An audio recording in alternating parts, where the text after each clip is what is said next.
Hello!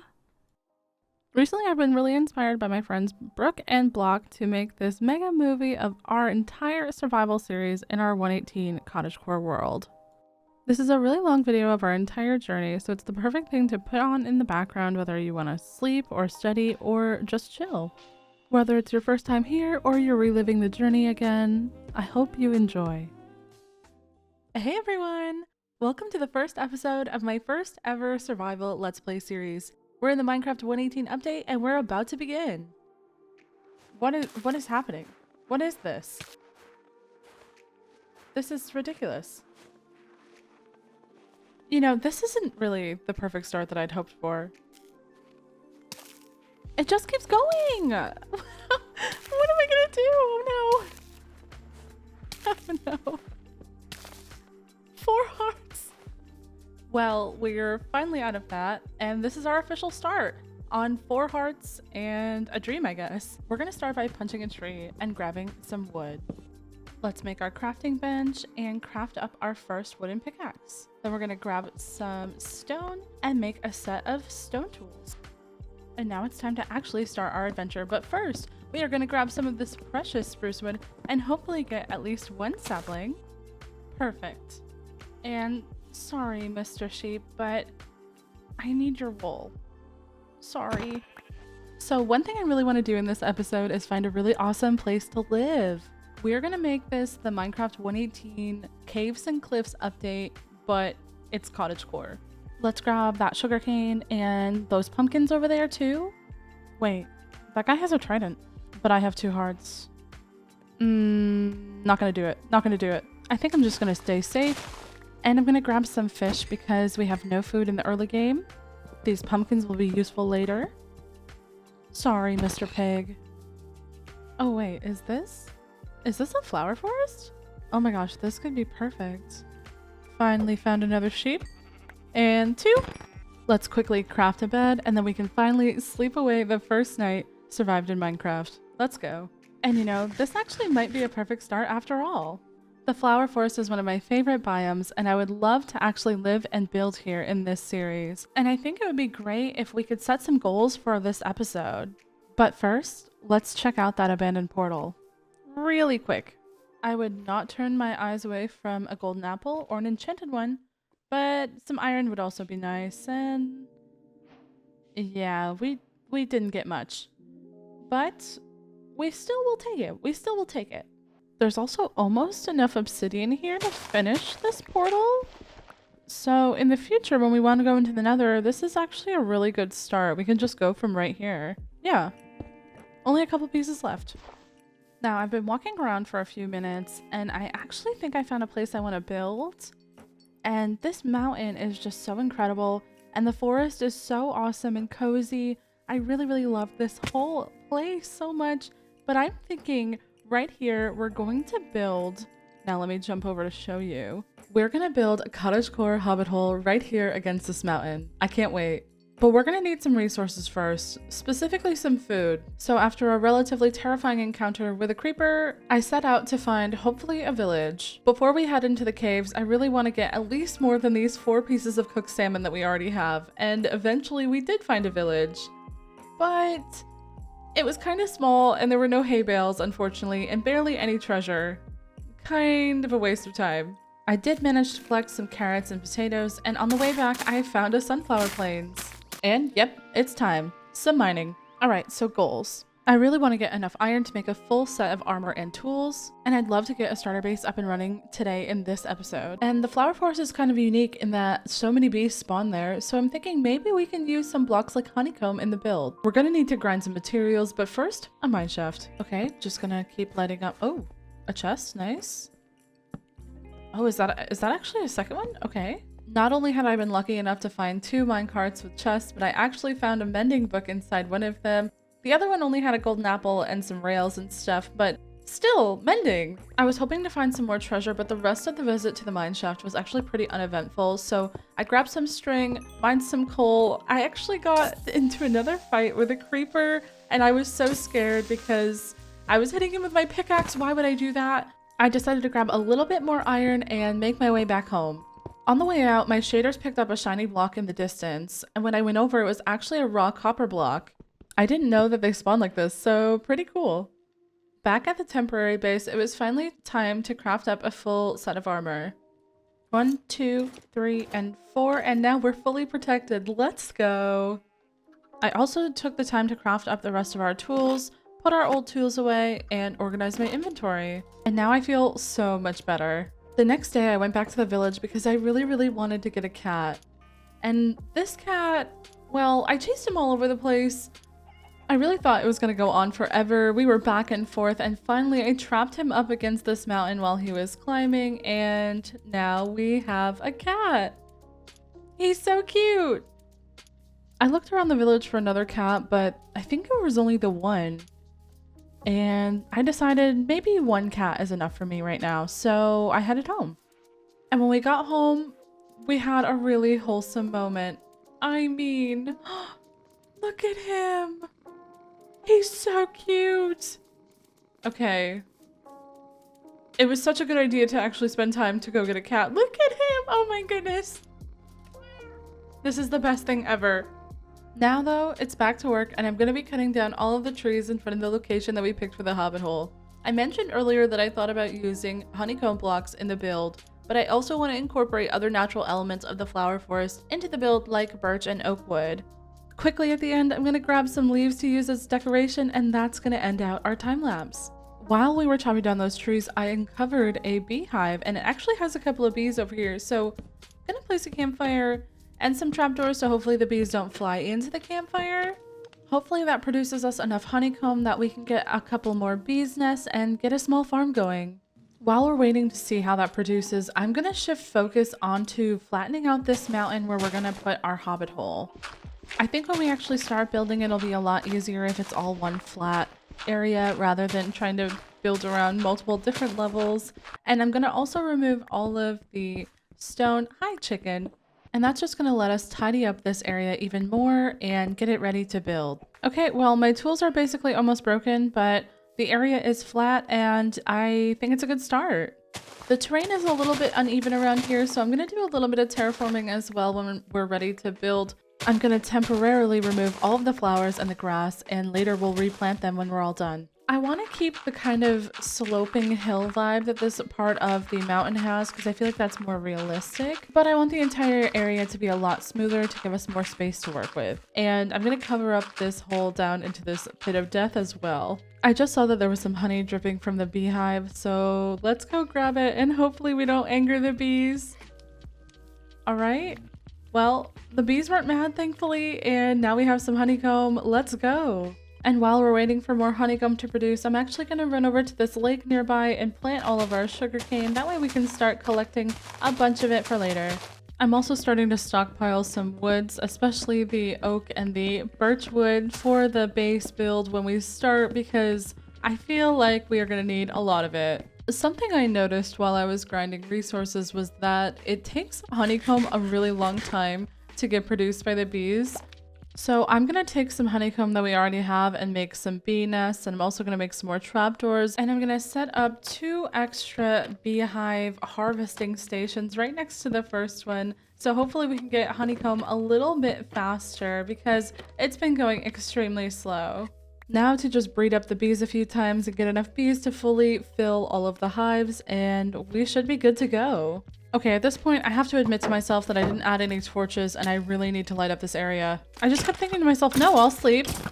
Oh, a creeper. Oh no, okay. Wait, maybe we can get a music disc here? Okay, wait. I just need to get 1 hit on the creeper, okay? Okay, now the skeleton has to finish him. Okay, this could be it. All right. Oh, okay. That was easier than I thought. I don't know why, I thought that was gonna be harder. And stall, nice. I'm gonna go to sleep before anything else spawns, and tomorrow for sure I'm going to light up this area. Spoiler alert, the next day I absolutely did not light up the area because I got really distracted by breeding up the bees and collecting some more honeycomb, and I've decided that it is finally time to get the rest of the resources that we need. The texture pack that I'm using makes granite super pretty, so I mined up some more to use in the build. I'm really looking forward to getting this base built together, so let's go do it. The first thing I wanted to do was mine out the area where the hobbit hole was going to go, and I went with a 13 by 8 area inside the mountain. Mining this with an iron pickaxe took absolutely forever, so diamonds are definitely a priority after this, but at least it's super satisfying to watch. I did a little bit more terraforming in this area just to make it a bit more even, and then it was actually time to start building. I went with a granite foundation, and then I added honeycomb blocks around the door to add some visual interest. My friend Rofo suggested the composters on the top, so I just want to give a big shout out and thank you to Rofo and Blockdown for helping me make this build actually look good. I'm going to include both of their links in the description if you want to check them out. At this point I started adding details to the build, and let's not talk about how many times it took me to remove those trapdoors. When I think of cottagecore, I think of warm and cozy farms, beautiful landscapes with lots of flowers and greenery, and soft natural colors. The granite is so warm against the birch slabs, which make this old-looking white wood with the Mizuno's texture pack, and it's just so pretty and it adds a lot of character to the build. Of course, the epitome of cozy to me is a nice warm fireplace, so at this point I'm going to build up a tower and then build a lovely granite chimney. I'm going to do the interior next, and then we'll walk through the entire build together. Okay, I just finished the interior and I love it. So, are you ready? Here it is! I added a small window and a farm over here for wheat. It's simple and small for now, but at least it's a reliable source of food. The coarse dirt path as you're walking up really feels like it completes this whole area. And when we walk in, we have a small, simple kitchen area with a smoker. Under the stairs is the cat, and on the left side of the room we've got some storage and a fireplace filled up with furnaces. Upstairs there's a small hallway before you walk into a very simple bedroom. But I really love it. I framed my first wooden pickaxe of this world here, and over here I set up a special desk with a book to track all of our milestones for 2022 here. And that's going to be the end of our episode today. Thank you guys so much for watching. I hope you had as much fun watching as I had making this episode. I'm really proud of the base. I love that we used some uncommon blocks to help finish it up, and of course we got our full set of iron as well. Like I mentioned earlier, this is my first time ever making a survival series on YouTube, so let me know if you have any feedback. I would love to hear it.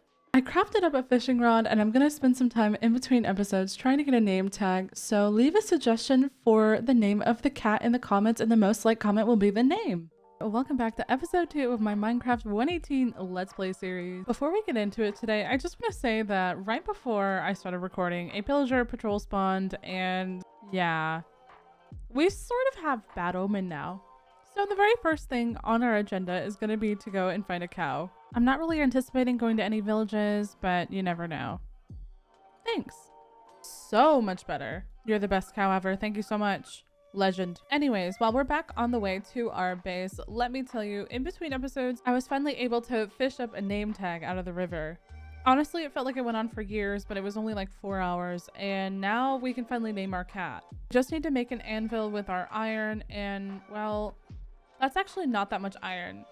I don't want to waste all of our iron in case we need it later, so we're gonna go caving first instead. Oh my gosh, a donkey. So cute. We need to get one. I'll be back for you. Just stay right there. Don't leave. I'm coming back. Anyways, I saw a little cave over here on the other side of this mountain, and yep, okay. Just gonna drop in here with the water bucket, I think. Yeah, that'll be pretty safe. Obviously, one of the main things I want to gather today is iron, but of course I also want to get a bunch of coal as well. I'm really lazy and I don't want to have to come back down here for a while, so we might be busy for a little bit. Some of these caves just have the weirdest generation. Oh, okay, spawner. That could be nice, but is it skeleton or spider? Die, please. Thank you. Oh, it's spider. No. Sir, please. Maybe we'll at least get some good loot. Saddle's nice. The rest, I'm gonna mark these cords, and maybe later we can come back and make an XP farm. And speaking of XP farms, this could actually be really useful for that. I love when you find geodes and they're open. They look so cool. I'm just gonna drop a couple of torches down. Hopefully nothing bad spawns here and we can come harvest some of these crystals later. At this point, I'm just taking whatever resources I come by. Gold will be useful, right? Gonna grab some more iron. I've been venturing deeper and deeper into this cave and I'm officially lost, but it is so cool. Oh, Is that diamond? That's Mizuno's diamond. I think bridging over is going to be the way over this lava. Oh my gosh, there are always some mobs when you don't want them. Like, please go away. All right, this is it. Ah, our first diamond. Let's go. I don't know why I decided to come into a mine shaft when my inventory is full and I'm lost, but here we are. And that is 2 chests with 1 floating. Oh, a name tag. Fantastic.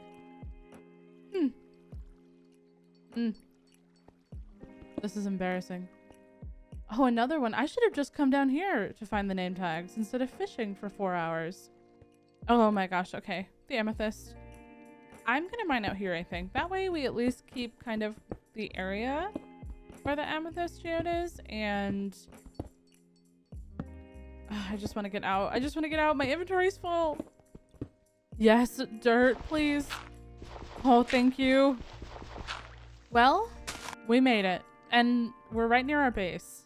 Now, to smelt up all of that iron that we picked up in the mines, let's actually focus on naming our cat. You guys submitted so many awesome names, but of course, only one was the most liked comment. A big round of applause to Dio Rods with the name Honeycat. Thank you so much. Let's grab all of our smelted iron, craft up our anvil, plop it down, and finally write in our name. Cat, your name now is Honeycat. And you're a honey cat that lives in a honeycomb hobbit hole. Please don't judge me too much. Anyways, I read your feedback on the community poll and I saw that most people wanted me to make a windmill and crop expansion this episode. So that's what we're going to start doing. I'm going to convert some bones into bone meal and try to get as many wheat seeds, potatoes, carrots, and beetroot seeds as possible. That way we can make a full crop field with all of the crops. I cannot resist the fact that we got a saddle and horse armor, so I kind of want to go get a horse. I'll be really quick. It'll be just like right before we make a windmill, okay? I promise. I promise. Anyone seen any horses around here? Nope. That's a sheep. Sheep, cow, horses! Okay, love me. Oh, rejected already. Love me? Please? Come on. Rude! Okay, I'm starting to think that this horse will never love me. Finally, oh my gosh. All right, let's put that saddle on and find out how fast you are. Honestly, this horse doesn't even feel that fast. Oh. Honestly, this makes me feel a little bit bad, but I'm gonna try this horse. Please. Please, Mr. Horse. Okay. This is the last one. This is the last time I'm trying. Please. Oh! Okay, it worked. Hopefully you're faster. This one feels faster. You know, I have a couple of leads that I got through legitimate, non-murdery ways, and I think I'm gonna bring this horse home too. You guys will feel better with some friends, right? Almost there. And now to hitch you to a fence post. There we go. Nice and safe, both of you. I've been smelting up some stone for the build later, and I want to add a little bit extra because we're also going to need some stone brick. So add a little bit more cobblestone in here. And now we should actually talk about the build.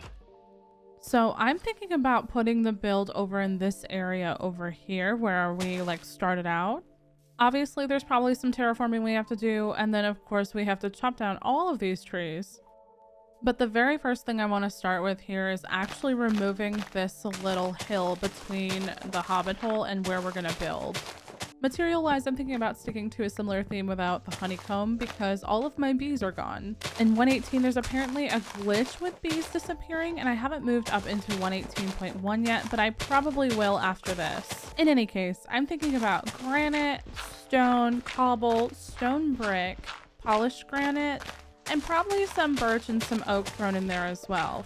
I'll probably collect some wool for the blades as well, and this is taking absolutely forever, so I'm gonna finish it and then I'll see you guys in a minute.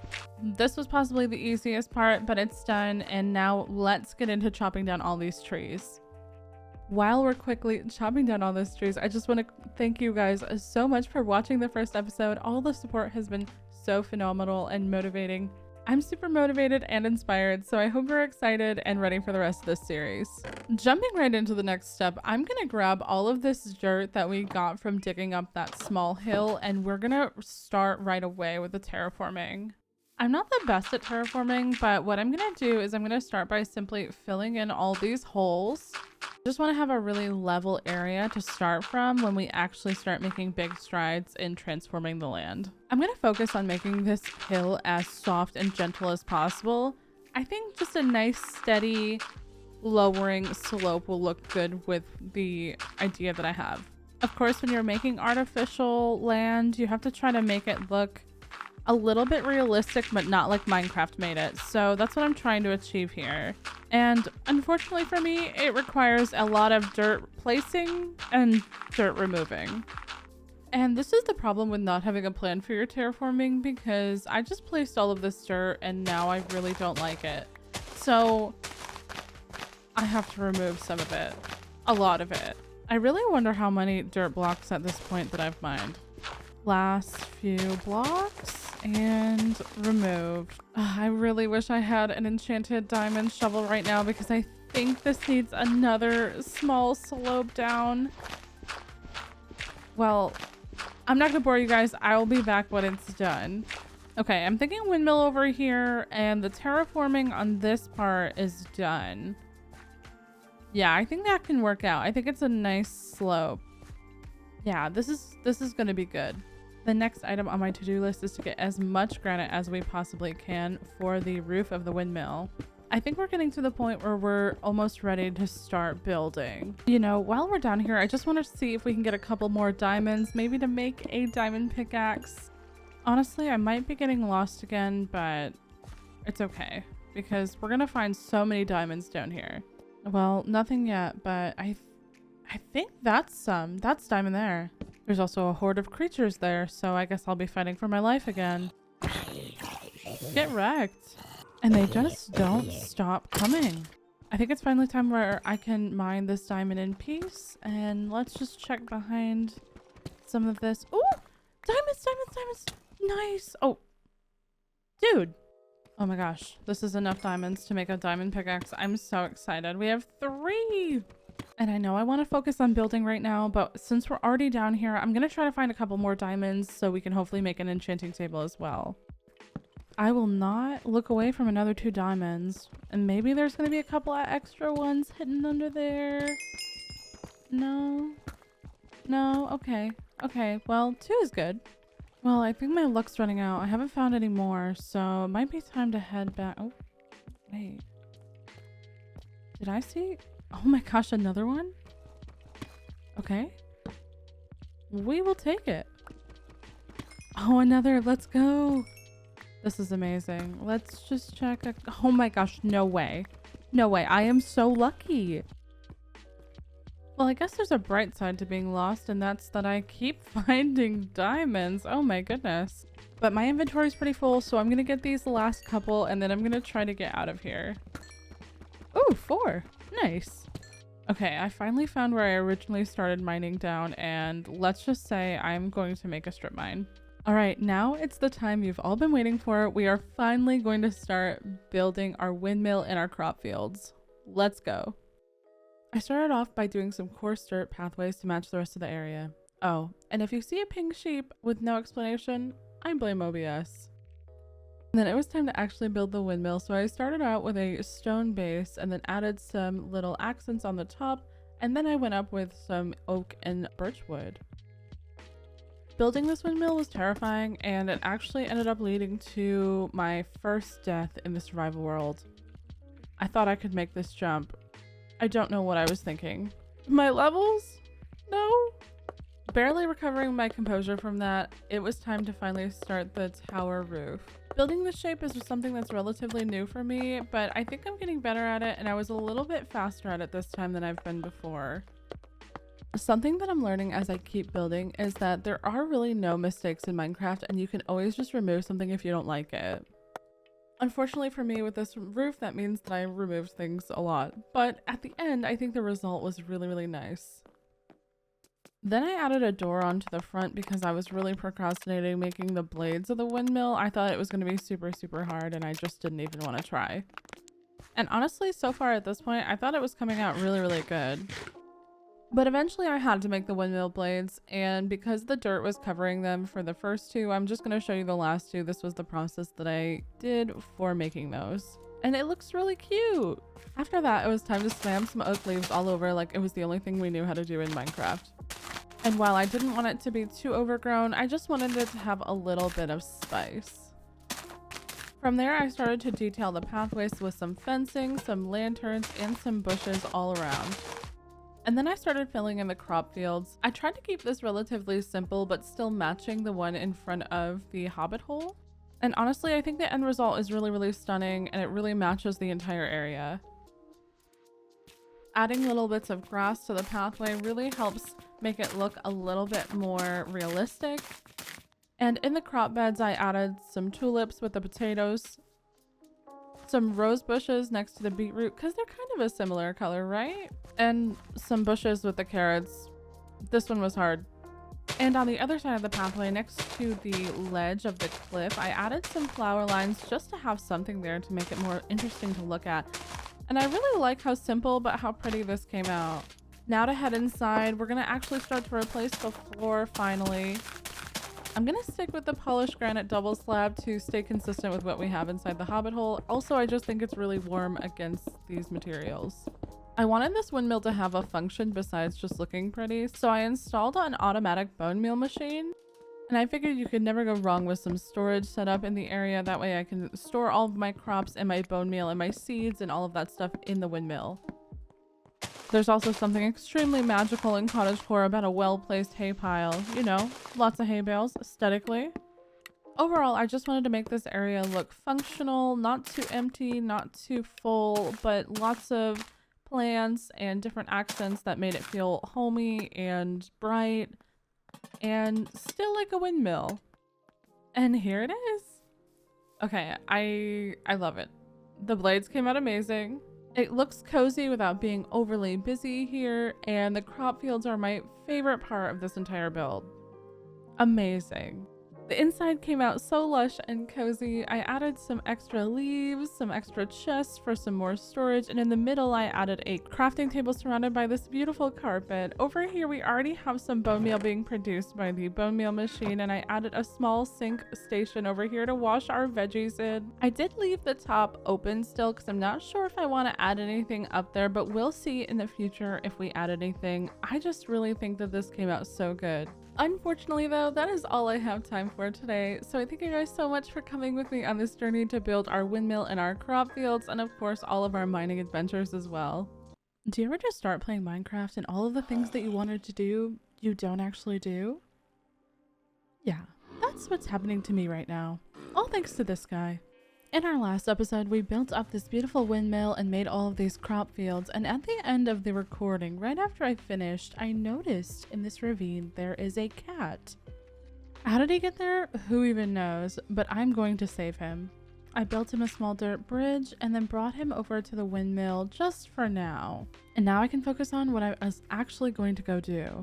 You know, before all that. I was heading into the caves to grab some more materials. Truthfully, I just wanted to get some XP after I died so horribly in the last episode. I was taking as much as I could to smelt, but also grabbing lots of redstone and lapis just for the actual XP gains. And I even found a baby slime. But you didn't see that. While I was lighting up a huge cavern, I ended up finding a zombie villager. And even though I didn't plan on doing anything with villagers in this episode, I thought to myself, one emerald mending could be incredible. So I brought him back up my mine entrance, and then I had to put him in a boat and wait for nighttime. And it's finally night, so I'm going to, yep, thank you. Let's get you safe. Come on, zombie. Please, a little bit faster, little bit faster. Come on, buddy, we are almost home, almost there. Yep, just a little bit further in the boat. And now I thought the perfect name for you is going to be Mendington, because you're going to give me 1 emerald mending. Luckily, I stole this from a village a while ago, so let's set it out. And how do I make a potion of weakness again? One quick Google later. All right, Mendington, I'm going on an adventure to find some brown mushrooms. I haven't seen a dark oak forest yet, but I'm gonna head north because I've not been this way yet while we've been exploring this world.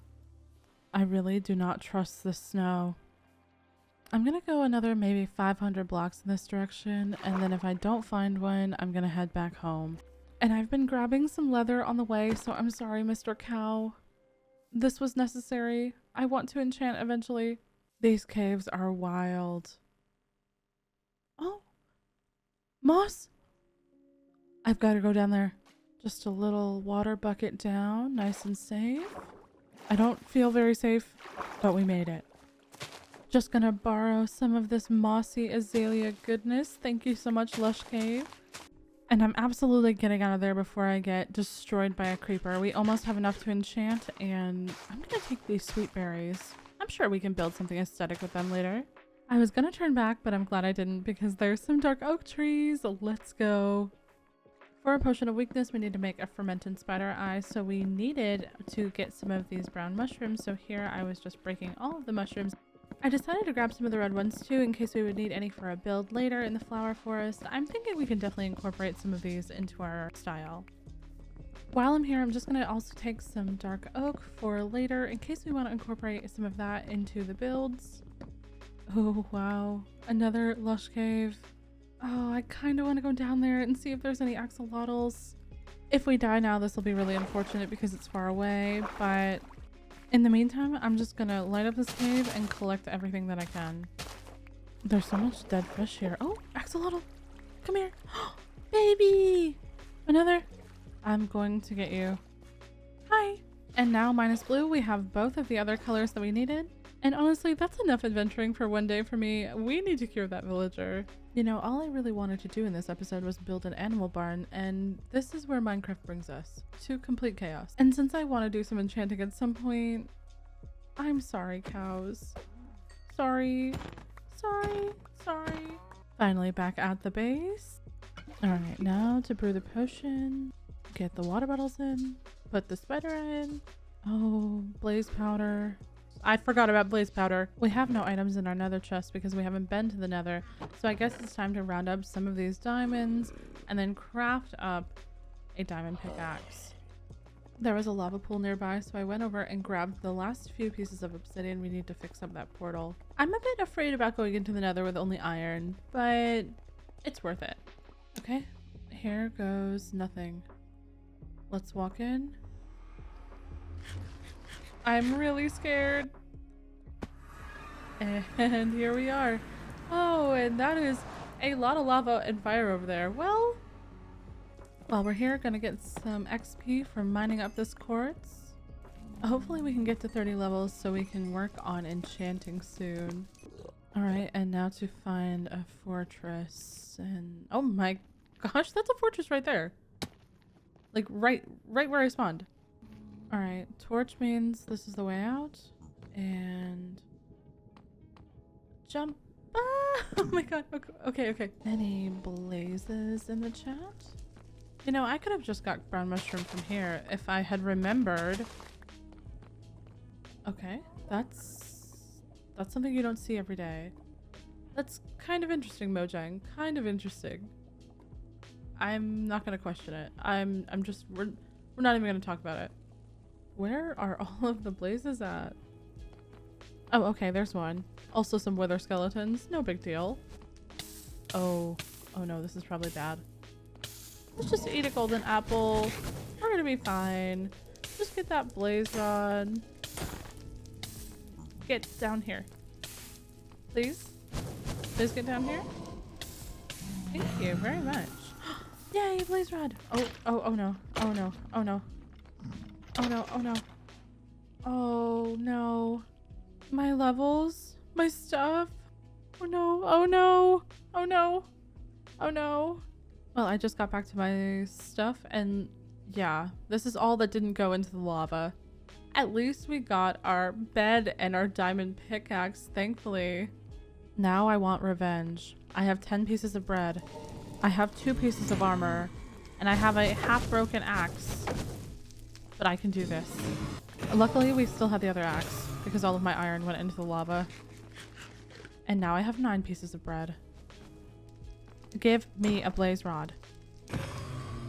Rude. Okay, I just got back. I mined some more quartz and I found another ore on the way out. And this is my last piece of bread. I hate the nether.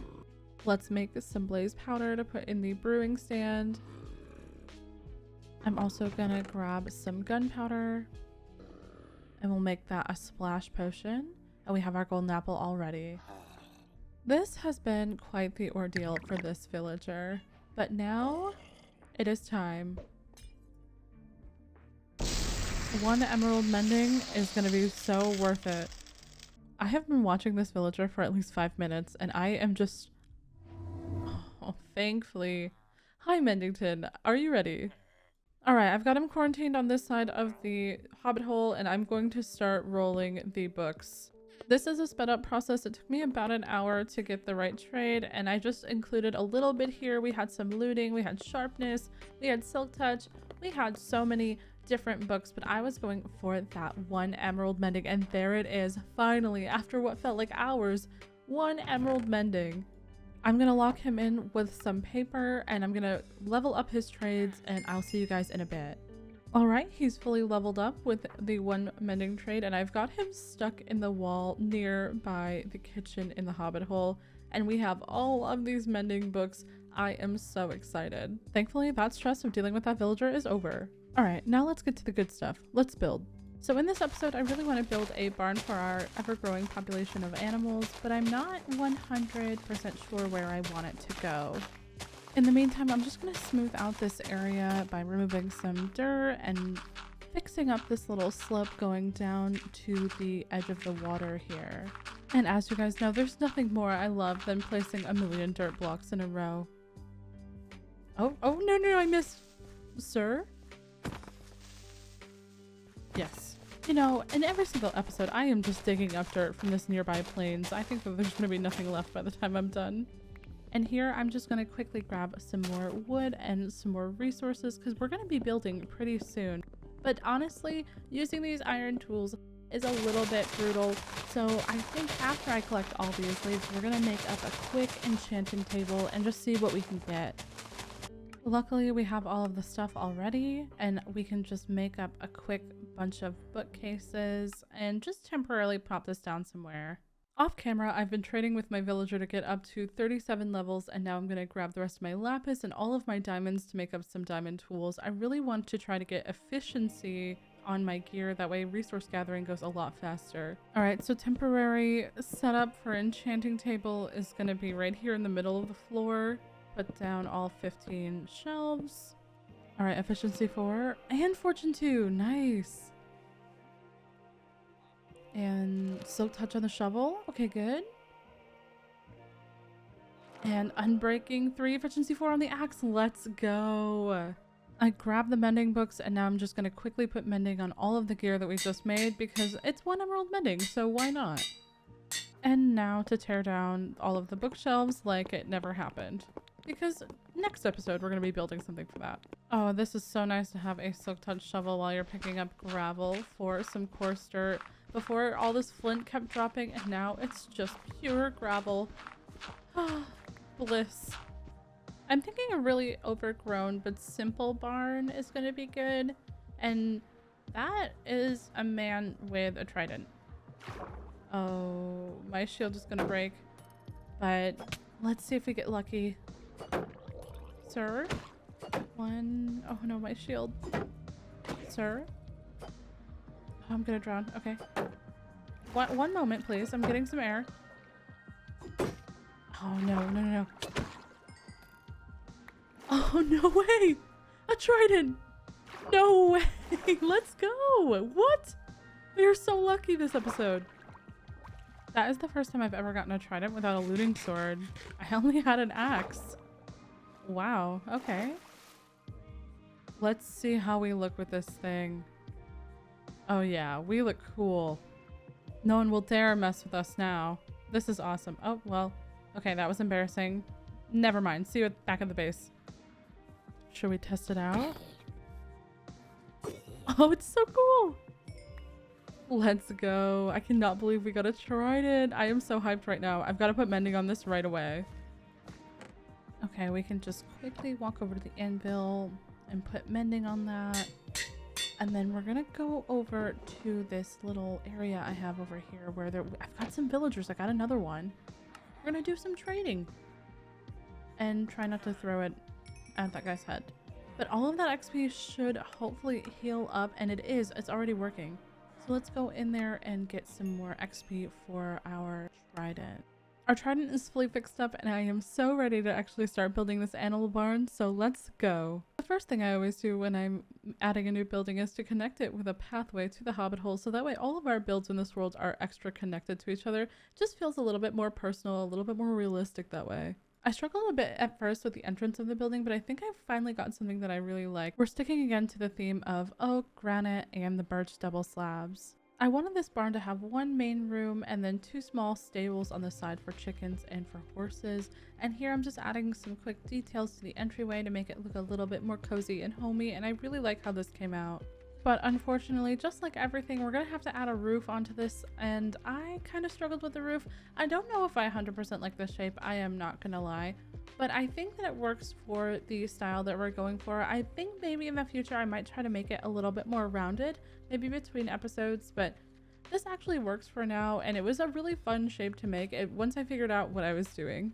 And while I'm placing all of these slabs and full blocks here, you can see there's a very, very large area that I've already cleared out and terraformed to the right side. And I think in the future, in the next episodes, we're going to be adding a bunch of stuff over there. And this is sped up really, really fast. I do apologize, but this was a long and very, very difficult process for me. I did not know how I wanted the back windows to look. I just wanted it to look cool, but not the same as the front.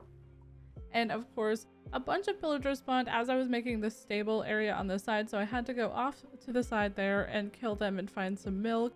And this part here, this is my favorite part. I actually really like how the little roofs on the stables came out. It's very, very cozy. On this side, I added some trapdoors to the stables so that way the chickens on this side couldn't get out of the 1 block gap. And back out to the front, I was just adding some last details around the path, adding some lighting and some bushes. And now to do the interior together. I want to add a couple of hanging lanterns from the ceiling, so we're going to do that really quick. And repeat that same thing on the other side. And the 2 in the middle, I think I want to make a hang a little bit lower than the other 2 on the ends. We'll just add a little bit more, and then yeah, that looks good. Now I want to start separating out the pens. I want at least 3, and I think 3 would be enough here because we're going to have the horses outside and the chickens, so we only really need sheep and cows and pigs. This corner of the barn, I'm thinking to do a storage area, so a bunch of barrels, some chests, some shelves. That way we can store all the stuff that we need to breed our animals, maybe add some other stuff over here as well. I don't know if this barn is big enough to actually do like an upstairs area with a bunch of hay bales and all those things that you normally see in barns, but we can at least make it a little bit pretty by adding some leaves and some lighting up here. Throw down a sink and fill it with some water, and let's remove this now. I wanted to add some little details to the pens as well with some hay bales, and then later on some hanging plants. Make those into little flower boxes with signs, and that looks nice. Add a flower. And then I want to add in a new floor. I want to add some podzol and some rooted dirt to make the floor look muddy and lived in for the animals. I think that'll look really cool. Oh yeah, those textures together are nice. And then maybe some bushes. That looks good. And now I'm gonna go look for some animals, so I'll see you guys in a minute. Okay, I've got all the animals gathered and I added a few extra details to the barn, and I'm so excited to show this off. It looks so amazing. Are you ready? I'm so ready. Let's go see it together. Now, really looking at it on the path, it looks so good. It looks like it belongs here. I love it. The horses have a stall on the right side, and then look at how happy they are. I love it. Do you guys like it? I hope so. I love how much detail we were able to get into this thing, and inside it is so cozy. We added some troughs here with the brick stairs. And so far, the sheep and the cows and the pigs really seem to love it. I also added some more shelf storing as well as started putting some things in the barrels. Well, not yet actually. I'm gonna put those in there now, and that way we have some stuff to breed up our animals. I really love it. The other stable has the chickens and they're trapped in there, and that chicken has laid some eggs. So let's see if we're gonna get lucky. Nope. Baby! Oh, you're the chosen one. This is episode 4, and in the last episode, we built up this barn together and we had a lot of fun. We got a bunch of animals and they all seem to be liking it in there, I think. But today's episode is going to focus on something else, something we need. I have been debating on what I'm going to do with this cave pretty much since we made the crop field. So what I think I'm going to do is I'm going to mine all of this out, keep the ravine, river type thing, and put our enchantment table in there. But first there's a visitor. Let's go see what he has. It makes me nervous when they spawn over here by the crops because I'm always afraid that they're gonna trample my crops. Anything useful? No. Well, the trader had to go to his next town, but he did leave me some leads because he was so useless. So thank you, Wandering Trader. Thank you very much. Since we don't have an official XP farm, I have been trading emeralds for glass with my librarians, turning that glass into glass panes, and then trading it with my cartographers for more emeralds and more XP. I've also been smelting every single resource that I've been gathering from the mines in order to get a bunch of XP. That way we can try to do some enchanting today. This is mainly due to the fact that I need Silk Touch before we can actually build our enchantment area. So I'm gonna craft up a new pickaxe, and then I'm gonna try to get at least Silk Touch on the pickaxe. All right, first try. Efficiency, no. Timed grindstone, and try again. Fortune? Ooh, that's pretty good. We will take that. I'm gonna grindstone the Fortune 2 pickaxe now and try one more time. I'm breaking, no Silk Touch. Okay. You already know, into the grindstone it goes. Now we have 1 emerald mending, so I'm going to put mending on our new Fortune 3 pickaxe, which is amazing. And then we're only missing efficiency 5, which we can always get later. Also, I did make a little map of the area. I forgot to in episode 1, unfortunately, but now we've made one and we have it here so we can see how it evolves over time. I love it. I'm gonna keep trying to get Silk Touch off cam. I'm trading with the villagers, but the villagers take a long time to reset their trades. You have to wait in-game Minecraft days for them to reset. So sometimes gaining XP with villagers is a little hard when you only have a couple of them.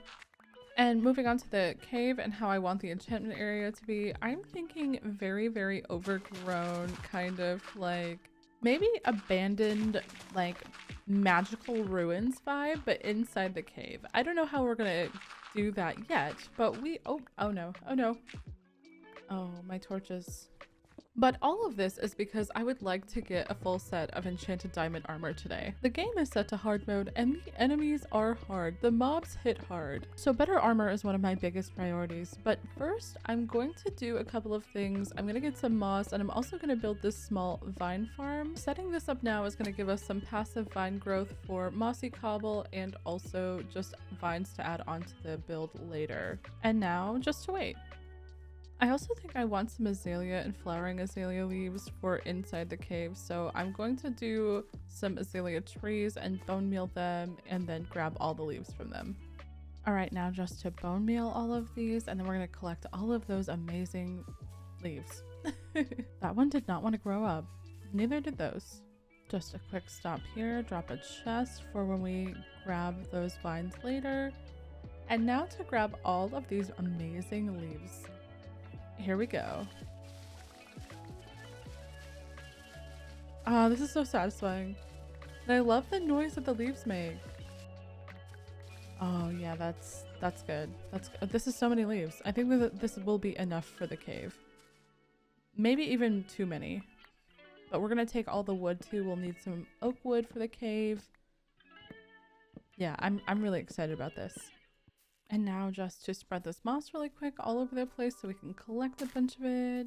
And now to the collecting part of the moss. And this is so nice and satisfying. Honestly, using a hoe on these blocks just makes the brain do the happy. Alright, and here is our completed haul of materials that we got. a bunch of moss, almost 4 stacks, and we even got some rooted dirt from the trees and a bunch of leaves as well. I am looking forward to building so much. I'm gonna start with some oak leaves here on the edges to try to give that overgrown, like, cliffside feel.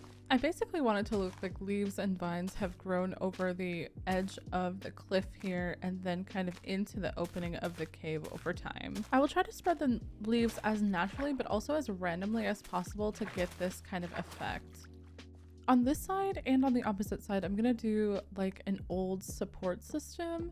We'll see how that looks for now. I also really want to add a bunch of glowberries and vines hanging down from all over around up here. It's going to help give it that like viney, overgrown, lush feel. I do like that support beam there, so let's take it all the way down into the water. And then directly opposite, let's continue that same pillar down, all the way down into the bottom of the water. Now I'm gonna take some fencing. I want to give the impression that this is like maybe like old lattice that has kind of decayed over the entrance of the cave. And here we'll just fix the bottom of the supports on both sides. And then let's go ahead and remove all of this wood and see what it looks like. I've got to fix that. Oh my gosh, that's so much better. Sorry, Glowberry. I will replant you right there. All right, we're going down to grab some amethyst crystals because I finally got Silk Touch on a pickaxe. I don't really need to take more than like 4 of these, but I'm just gonna grab a bunch of them just in case I want some more for later designs. And I think that they are gonna look really, really cool in how we're gonna use them in the enchantment area. Okay, there's zombies. I'm gonna go. Another thing that I really want to go get is some lily pads, so I'm going to be searching for a swamp now and some food on the way. I haven't seen a swamp yet, but I did see some ocean on this side, and I'm just gonna keep boating until hopefully I find something. No matter how long it takes or how empty this ocean is. This is just taking forever. It's taking forever. Oh my gosh, there's some land over here. Oh, wait, that's a shipwreck. On land. I've never seen that before. Anything good? Ooh, okay, we'll take all of that. Not a bad chest for a shipwreck. Let's hope for some good luck for the next one. Oh, I mean, we'll take it. It still wasn't the best though. Another door, another chest. Honestly, I didn't even know that there could be 3 chests on a shipwreck. And I'm gonna take this buried treasure map, so yeah. Let's go find some loot. Ooh, okay, this looks like a swamp. Finally found one. Some lily pads. I will quickly complain though that this is the smallest swamp I've ever seen. It's like 200 blocks, and this is the only little river with lily pads. This should be enough, but not a vibe. On the search for another swamp, can we just talk about how pretty this Minecraft sky is? Wow. No swamp yet, but we did find a jungle, so let's grab some bamboo and some melons. We are gonna need these if we want to keep doing villager stuff. While I'm here, I'm also just gonna grab some of this jungle wood because maybe we'll use this in the future. I don't really know. Parrot! I'm so happy we got a new friend to... Of course it has to make baby zombie noises. Now the search for a swamp continues with our new parrot friend. And hopefully he doesn't make any more mob noises because I will leave him behind. Some more land finally. Oh, well, that was cool how the mountain came out of the fog like that. That's a lot of coal as well. I'm just gonna take all this coal out of this windswept savanna biome. Coal is one of those resources you can just never have enough of in the early game, so you know what? Let's stack this all up. And of course I meant stack it up literally because I want to see it all as a tower before I use my Fortune 3 pickaxe on it. And I have to admit, this is very, very satisfying. But we have no time to waste and this is going to take a long time, so let's get into actually removing all of this dirt and stone here in the cave. I think what I really want is kind of like a small shallow hill receding downwards into maybe an eroded shrine or something like that. And I think it'll be really easy to do in this space, but now we have to actually dig it all out. So I'm going to voice over this entire part. I'm going to take you guys on my thought process while we are building this little area, and I hope you guys enjoy.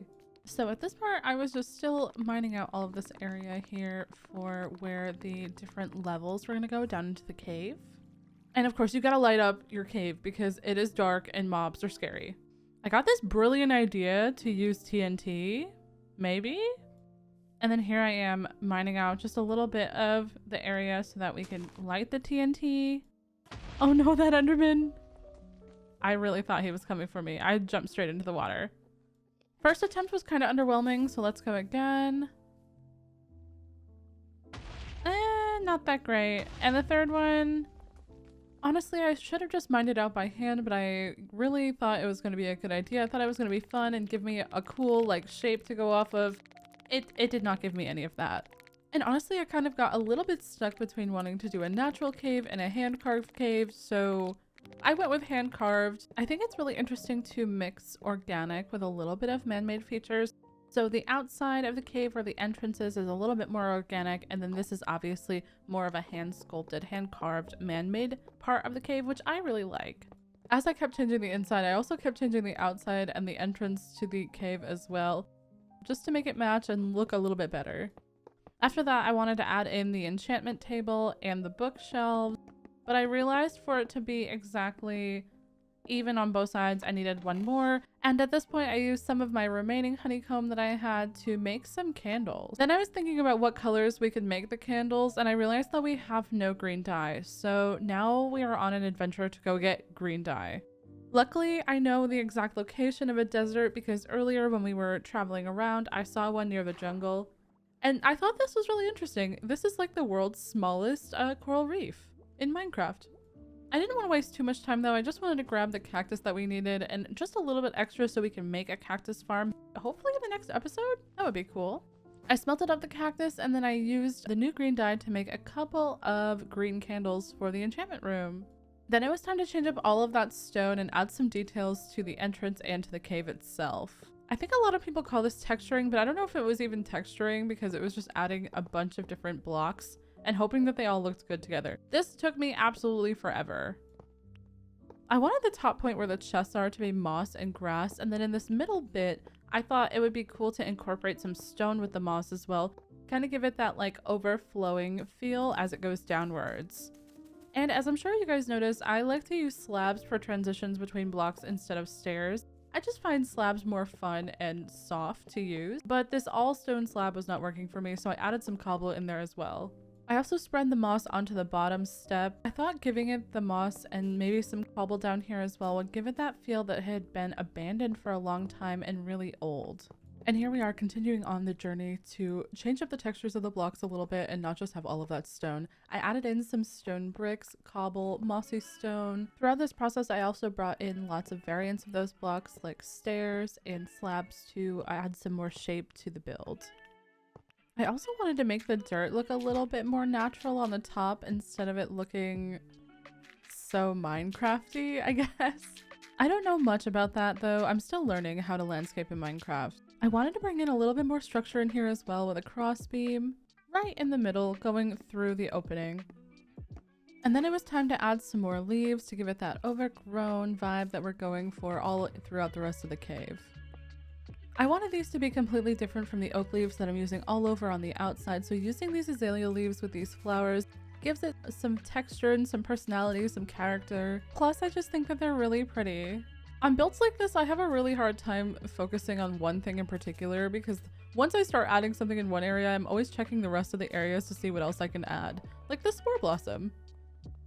And then I decided to finally add the candles, but I didn't want all of the candles to be just sitting on the bookshelves. I wanted to add some floating in the air like they were being held up by magic. If this is an ancient shrine that was abandoned long ago, I feel like there would be just magic suspending everything in the air and holding all of the different pieces together.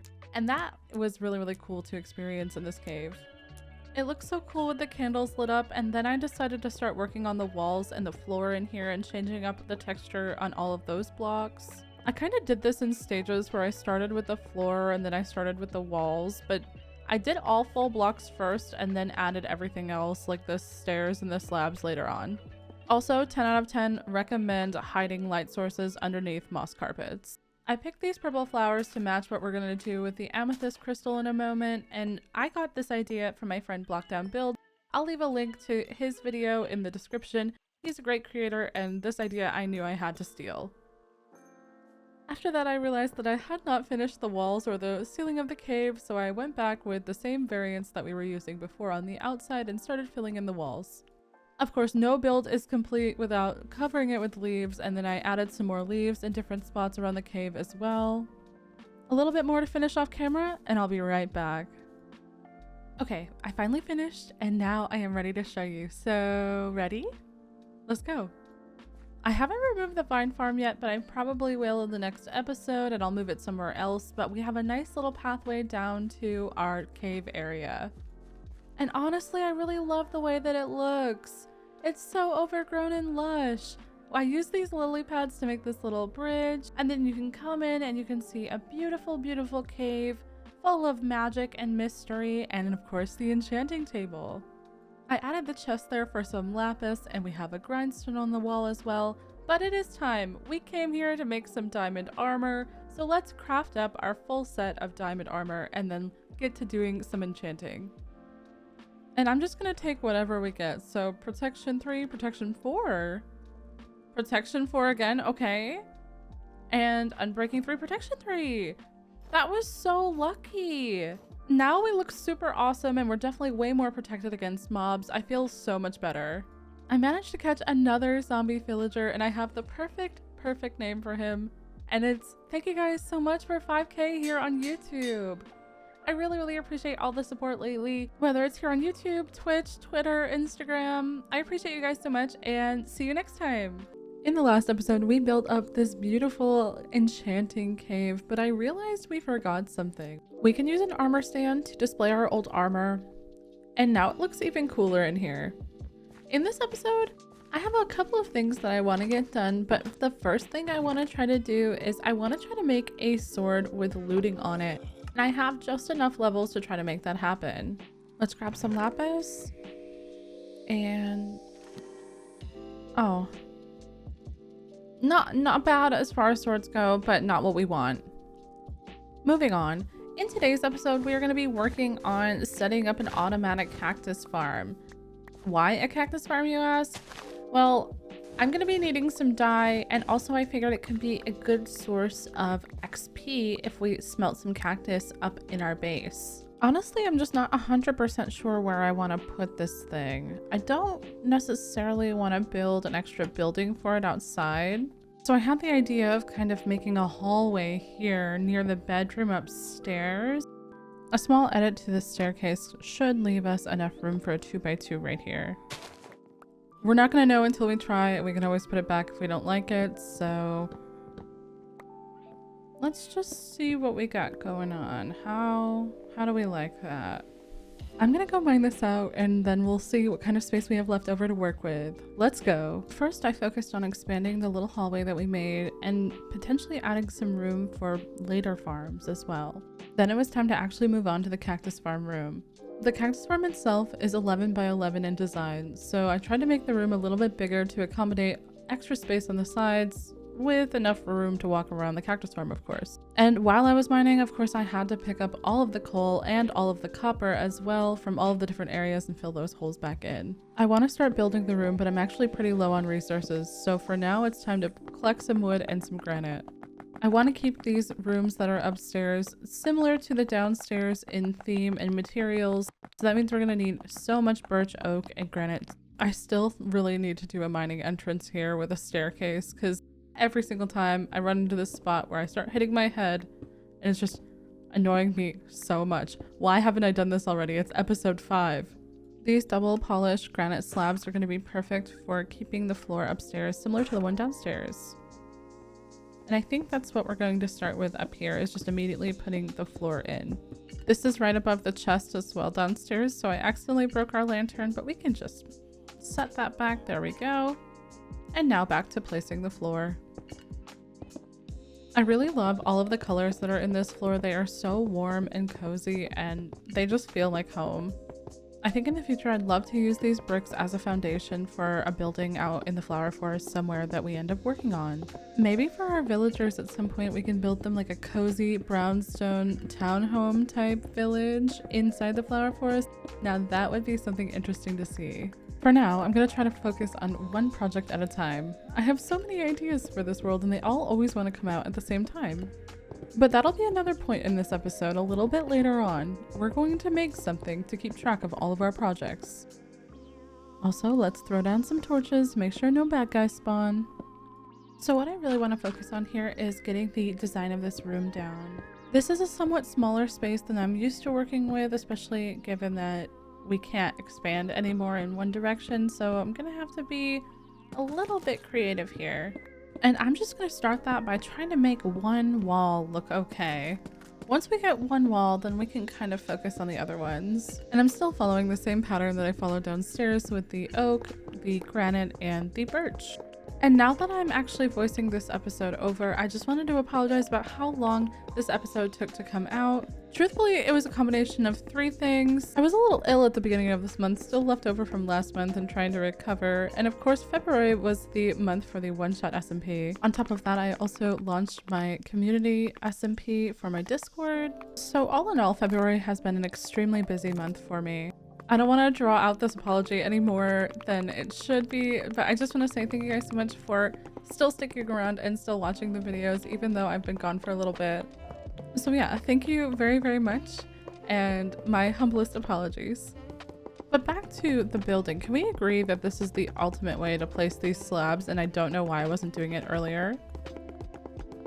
Now this room is a little bit awkward to build in just because I couldn't really go any further because on the other side of one of the walls is the bedroom. I'm gonna do my best here to create the same vibe in this room as you have in the rest of the house, you know, in this limited amount of space. It was at this moment that I realized that I did not plan out anywhere for the lights to go, so I thought about putting inset lighting into the walls. And at first I didn't know if I was gonna like it, but then once I actually put it into the bigger walls, I realized that I liked it a lot. This beam here is going to be in the back side of the room, and what I'm going to do with this is add an area for potential farm expansion. So this will be another doorway into a potential new room in the future where we can add more farms. I'm thinking something similar, another auto farm, possibly sugarcane or melon and pumpkin, those kinds of farms. But for now, I'm just going to seal it with granite. I think more than anything, I want to use this video as kind of a thought dump on what goes through my head while I'm building something, and hopefully get a little bit more confident in what I'm doing so I can explain better in the future. At this point in the video, I was a little bit sick of seeing this birch texture, so I think for the collection room for the cactus, we can use a different block that is similar and that will also look good. And I really don't want a mini mob farm happening while I'm back here, so some more lighting was definitely needed. At this point, I went and counted how many spaces we would need for the cactus farm and laid out a basic outline. I introduced a new block here, which is this cut copper, unoxidized, and I thought it was really cool. I just didn't want to do any more out of granite, but I didn't want it to be too wildly different, still very warm tone for this farm. Also, apologies about the game audio. I don't know what happened, but it was like really buggy, so instead of having game audio, you just have me right now. Moving on. I used a tutorial for this farm and I'm gonna post the link in the description. It was really easy. I thought it was actually gonna be much harder. And this farm actually produces quite a bit of cactus over time as you're just chilling in your base, and I really thought that that was gonna be super helpful for upcoming projects. And while I was filling my water, ew, gotta fix that. Now I know the question is gonna be, but Frog, what are you gonna be using so much cactus for?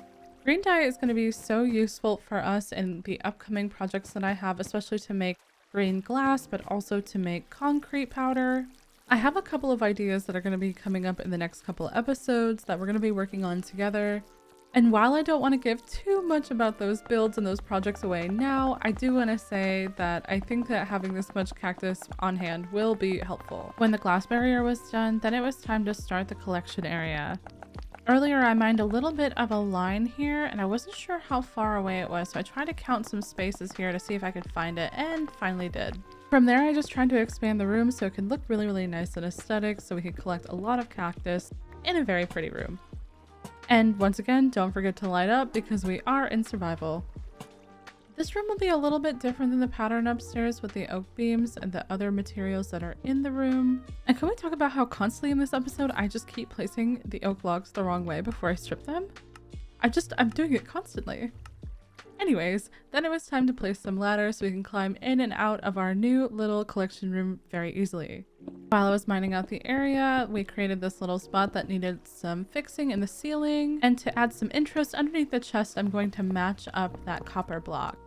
I didn't really know what kind of pattern to go for in here. I wasn't going for anything in particular in terms of how I would set up the different beams and the calcite here, but at the end of it all, I really liked how this area turned out. It's really cool, and here I had to mine out some more space to add a floor, and instead of going for the double granite floor, I just thought about alternating polished and regular granite there. And this wall here is an odd size, so I was trying to fit in where I would put beams and lights, and finally settled on something that went like this, and I think it came out cute. This wall was also kind of another problem wall because of the odd size, so I thought I was going to add just some lighting in the middle there. However, because of the odd size, it kind of looked weird, so I thought about the idea of a built-in shelf, and I grabbed a flower pot from downstairs and tried to put a cactus in there because I thought that really went well together. But the cactus really had no room to grow, so I thought maybe we could make this a little bit more open. And then I had the idea that maybe the calcite was a little bit awkward looking. So at the end of it, I decided on some stripped oak here just to match the rest of the room. And now it looks a lot better. After that, I added the rest of the beams to the room and messed up the beams every single time I tried to place one before I stripped them. After that, it was time for some basic decorations, so I thought about a hanging plant over here and then adding some composter planters. And then I realized I had no composters in my inventory, so I had to go up and make some. Then when I came back down, I added the composters, but I didn't really like that one that I placed underneath the hanging plant. And I really love how that room came out. It looks so different than the stone box we started with, and now it's time to fix up this hallway. I'm gonna quickly take care of this off camera so that way we don't have like a 45-minute build video, and I will see you guys in a moment. Alright, so I'm done, and the first thing I have to say is that I had to move a lot of staircase, and now my villagers are kind of even more cramped in here. So I think in the next episode, it might be time to make them their own house. But after I fixed everything up, the hallway is done. On the left side, as you know, we have this beautiful cactus farm, and it has been producing a lot. And here I left another spot for us to potentially expand later. Quickly skipping over this, I just really like how this area came out with the seating and the plants. But now this is another room that I last minute decided to add. But the purpose of this room is going to be very, very important. In almost all of my worlds, I add a general to-do list, whether it's a to-do board or a room where I place signs, and that helps me keep track of all the progress that I want to make in the world. This side is for the general building tasks that we need to do, and like we said earlier, we're gonna build my villagers their own space somewhere else outside of my staircase. Also, I forgot to color code these, so I'm going to add the dye and the glow ink really, really quickly. I just like to keep everything, you know, different colors so that I can see it easier. Now, the next task that I think I want to add on to this is to add some custom trees around the general forest area. On the farm project side, I would love to create an automatic honeycomb farm, so that way we can have some more honeycomb to build with. And I also think that at some point we need to build a villager breeder. We also just need, in general, a better way to make emeralds. Right now, I'm currently trading glass and it's annoying. After that, I would really love to name the flower forest. I think we're missing a name for our area, and it would be really cool if we named it. And then I still would like to get a looting sword because we still have not managed to get one this episode. I love having these tasks written out, but I think that they're still missing a little bit of glowing, so let's add that here. Now a little bit easier to look at. Honestly, I feel way more productive when I have little signs in my world telling me what to do, or I leave notes for myself. And this is one really cool way that YouTube can get involved as well, because you guys can give me ideas for buildings or different projects to work on. I really, really love this. One other thing we need to do quickly is name our parrot, and I just want to say thank you so much to Leah for your kind comment and the name Cinnamon for the parrot. It really, really is so cute, and now we get to move Cinnamon to their new home. Cinnamon, I think you're gonna love this new area. It is so natural and beautiful, and you are going to be here to give us good enchanting luck. Well, if I can get you to get in there, Cinnamon. Get up there. There we go. We do have enough levels to try to get looting again and maybe get something else knocked off our list, so let's try. You know, unfortunate. The next project for today's video is working on the results from the community poll and building up some villager houses. Here in the flower forest, I actually chopped down some trees right before I started recording, and I thought it would be a really cute idea to have 3 little huts here in this clearing. Another thing I just want to mention is that I finally found a skeleton spawner not that far away from my base while I was mining. I don't know if we'll have time to get to it today, but there it is way down there, and earlier when I was trying to make a pathway down to it, well, this happened.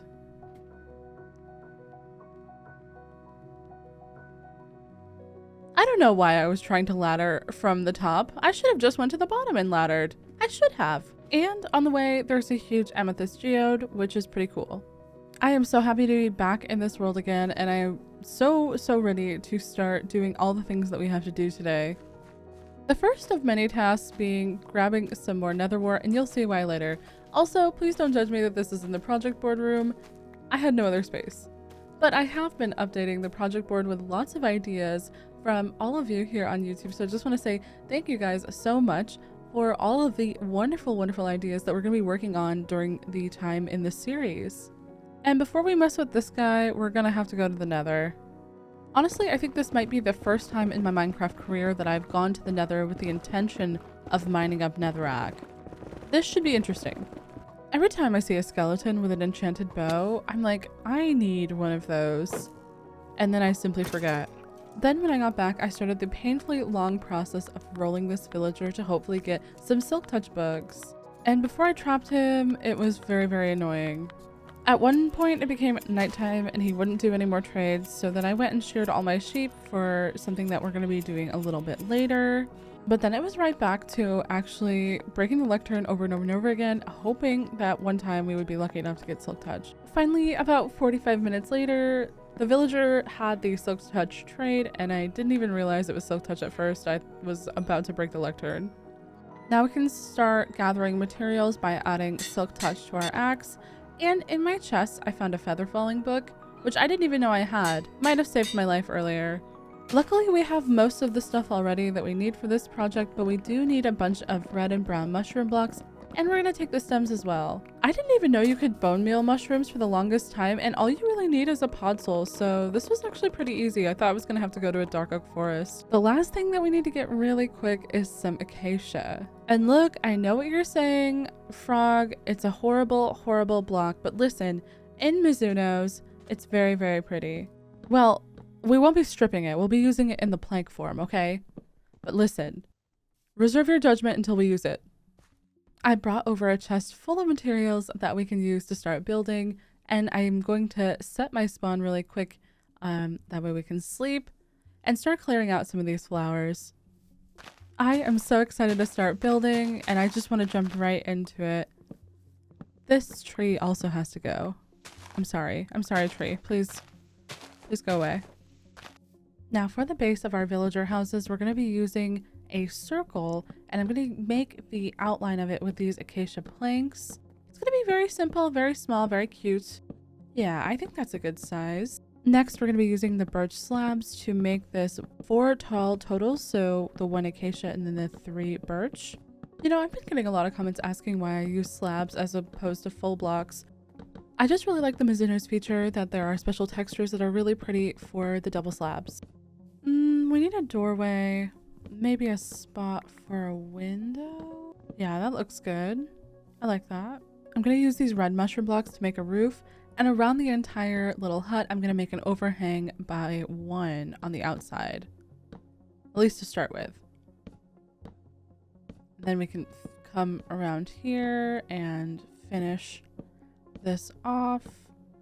And then I'm gonna fill in this part. I don't know why we didn't fill that part earlier.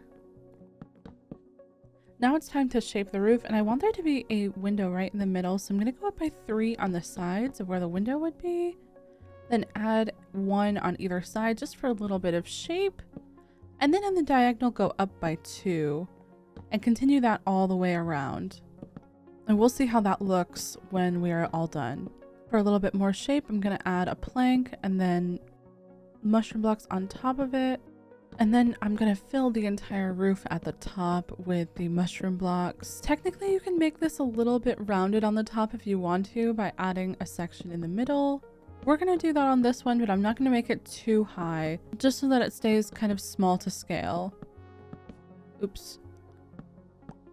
Well, we can just replace, yeah, there we go. Now, playing with nether bricks isn't something that I normally do in survival. However, I really love the color of these nether bricks from the Mizuno's pack. I think it would really make a nice chimney here, so we're gonna try it. And I like it, but it's a little bit too tall. Thankfully, we have silk touch on our axe, and we're gonna just remove some of this height and edit the way that it looks really quick. I think just a little bit shorter would be much, much better for the way it looks. I'm gonna try out birch trapdoors here. I don't normally use those, and maybe a wall. Yeah, I think I really like this. I think it's looking really cool. And just gotta add the last one. There we go, perfect. Should probably sleep before it gets any later. And wow, okay, perfect. That looks really cool, actually. I like it. Yeah, I really like it. Thankfully, we live in the flower forest, so we can get unlimited light gray stained glass, and that's what we're going to be using for the windows in these. I really love this glass texture in Mizuno's as well. It's just so pretty. Now I'm going to dig up the floor on the inside of the hut, and in this one in particular, I'm thinking of just a very light floor, kind of matching the walls. Maybe oak. Yeah, I think oak is going to be probably the best bed here. Maybe a combination of planks and stripped. That is something I'd like to get better at in the course of this series, is actually just making better flooring choices, because I feel like I always go for the easy option, which is stripped and regular planks. I can't help it though, it just looks so good. I really like it in this house as well. Okay, now out on the roof, we're gonna add some leaves. And you know my policy on leaves. We're just gonna spam some leaves around. Not too many. We're still wanting the main emphasis to be on the mushroom hut, but enough to make this look a little bit overgrown and mystical. That's really the vibe that we want to go for here. Oh yeah, I really like that. Really like that. And quickly add a door. I forgot. Perfect. The next 2 mushroom huts are going to be in a time-lapse form, just because you kind of get the idea of how I already built them. And like I said, I wanted to try out some different floorings. So I'm using some green glazed terracotta here. This is my favorite mushroom hut. It's a combination of spruce, mushroom stems, and then the brown mushroom block. And I just think it came out so nice. The specific mushroom to me is very, very cozy. It's very warm. It's the epitome of comfort builds in Minecraft. The next mushroom I wanted to make into a moss mushroom, so I used the same glazed terracotta on the bottom, and the walls are made of smooth sandstone, which is really, really interesting because it is similar in texture and color, but just slightly different. I also made sure to add the chimney and bone meal the top of it as well to give it a little bit more of an overgrown vibe. Then I wanted to connect this new area to the main hobbit hole area, and I had to do a little bit of terraforming. I also added a couple of basic gardens and some fencing with some lights to light up the pathway. And then to finish off this little time lapse, I added some mushrooms, traded with a wandering trader, and just really was happy with how this whole area is starting to come together. Honestly, it might be time to start adding wool farm to the top of our to-do list because it is getting very crowded over here. I just came over for some wool and I'm basically getting entity crammed. But wool aside, I think I've got everything else that we need to start working on the interior of the mushrooms. And we're gonna jump right in. We're gonna start with the brown one first because that's gonna be for the librarian villagers. And I really love this like bay window kind of thing that we've added. And I think I want the villagers to go on this wall here. Normally when I play with villagers and I make a trading hall, I usually make it underground because it's a little bit easier to trap them when you don't have to build around them. So making an aesthetic area for them is something that's kind of new to me. I normally just kind of shove them in a hole. I want something that fits the theme of the rest of the builds that we've done in this world so far, but maybe just slightly different. And I'm just going to be 100% honest with you. I think it was mostly that I hadn't played Minecraft in a couple of weeks because I was on holiday. Once I placed my trapdoors, I quickly realized that I did not have enough space for the villagers to be locked in somewhere. Chopping everything down, my beloved, and then rebuilding from the beginning. I didn't plan this design in here either in advance. I just kind of went with it and just tried to make something that I would like on the fly. And this is why I normally plan, because I change my mind a million times. But the end result is something that I'm really, really happy with, even though it took me quite a while to get there. I won't lie though, this is kind of an awkward space to build in just because there's like a little indent part and there's a lot of height, but you're not really sure how high you want to go and you don't want to cover a window. I think it's kind of underrated how hard the interiors are sometimes, and they are something that I still want to get better at. In general, I'm pretty happy though after I add a little couch, maybe a bookshelf area, and then some plants and some hanging storage. Those are all kind of my favorite things to add to an interior. Oh, and we cannot forget adding a flower pot with a sapling. I don't always slap down leaves everywhere inside these houses, but I think that in such a mystical kind of magical design, you have to put a little bit. And after a couple of final details, this room is finally ready for a villager.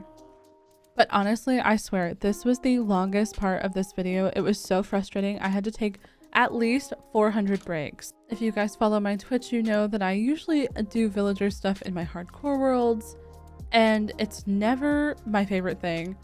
But for some reason, I don't know why, it was just so annoying moving them from my base over into the flower forest, and it's not even that far away. It was just the worst. Not the moving part, although I could have used powered rails. I just used regular rails because I'm lazy. This was the worst part. Trying to get them into the little area that I made for them. For some reason, he kept teleporting out, and then I was trying to get him back in the minecart. And usually he was good about getting back in the minecart, but then he kept teleporting out.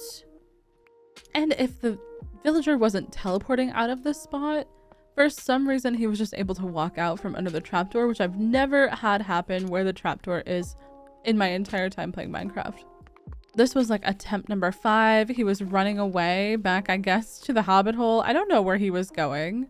After he went back inside, I closed off the door and then finally got him back in the minecart. And I really thought this time that I had him, I was going to block him off with the lectern and then break the cart, and then he just teleported over it. And then I was so annoyed that I was just placing blocks everywhere as I was pushing this man. And I was like, you are not getting out. No matter what happens, you're just not getting out. And finally, he was in. Mendington only went slightly faster.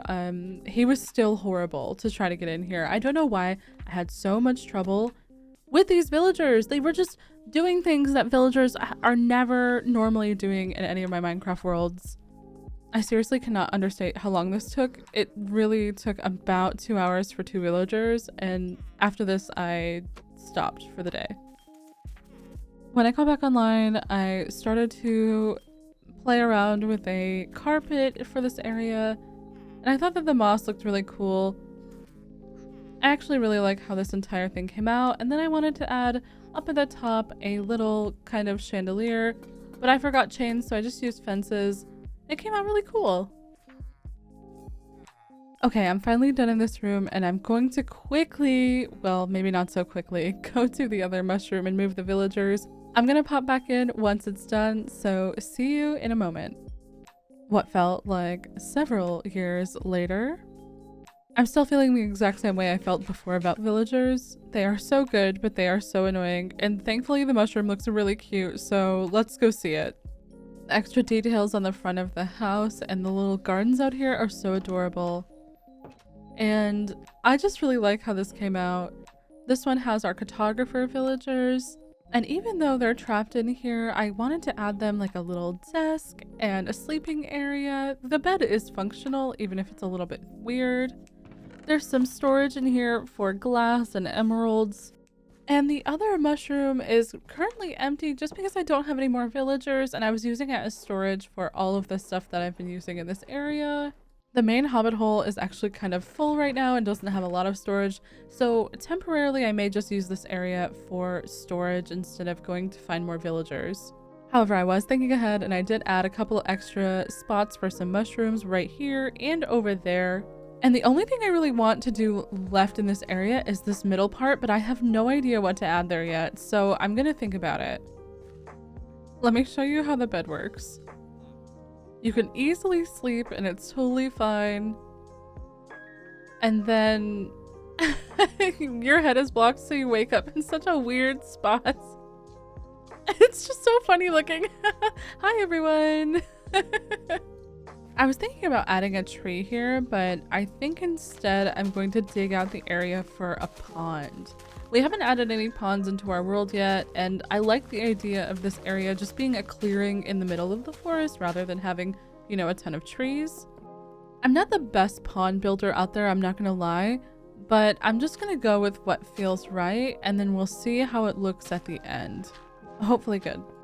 Okay, the basic shape is made from stone, but now I want to add some depth, so I'm gonna add different heights inside of the pond. I want it to kind of flow downwards, and I'm gonna do that by adding some full blocks, slabs, and stairs. This is definitely a good start though, we just need to shape it a bit more. If you do want to make your ponds in your own worlds, I would just say don't overdo the slabs, that way you can still bone meal the majority of the pond. And I don't like my ponds to have all stone, so I like to add in different varieties of mossy and regular cobble. And I do this both around the outline and on the interior of the pond as well. I just feel like it gives it a better look. It doesn't all look like the same block. With a very, very light hand in it, I'm going to also bring in some stone bricks just to make it look like at one point somebody was building this pond and then maybe it got kind of run down. I also like to use different blocks on the top, using stairs, slabs, buttons, things like that to kind of make a retaining wall on the outside of it. Of course, this would not be an overgrown frog build if it didn't have a bunch of leaves and flowers and everything else as well. And I think all of these pieces do something unique that bring a lot to the build all the way at the end. I've thought a lot about bringing CITs into this world for the small details, but I still haven't done it yet. I wonder what you guys are thinking. Would you like to see CITs in some of these builds? Oak fences, my beloved. Overgrown areas with broken down fences and lots of flowers and wildlife. Now that is a dream. And because we're playing in survival, we have to add tons of lights so that way, you know, no creepers spawn. If a creeper blows this up, I will cry. Okay, now maybe something that was a little bit worse than doing the villagers is filling the pond. In survival, you have to make sure that every single block is a source block, and this is going to take a while, so I'll see you guys in a moment. Finally putting in the last water buckets, and it's so beautiful. Just gonna bone meal the bottom here a little bit and add some lanterns for light. Finishing touches on this area by adding some flowers and some grass. In this area, I really enjoyed matching up some tulips with some azure and some red rose bushes, filling up that hole, and then finally we're done. And you know, this episode is a perfect reminder to myself that even if I don't feel like I got a ton done, look at everything we accomplished in this episode. This area is absolutely breathtaking, and now I love that our villagers have their own place to live now. I think the mushroom huts are definitely just a step up from living underneath the stairs in my house. This area is just so full of life and beauty, and I think that there's only one last thing that I want to add before we end today. I'm also already thinking of new ideas for the other two mushrooms, maybe an amethyst mushroom, and possibly a prismarine one. And the last thing I want to add is just a little camping area with a campfire.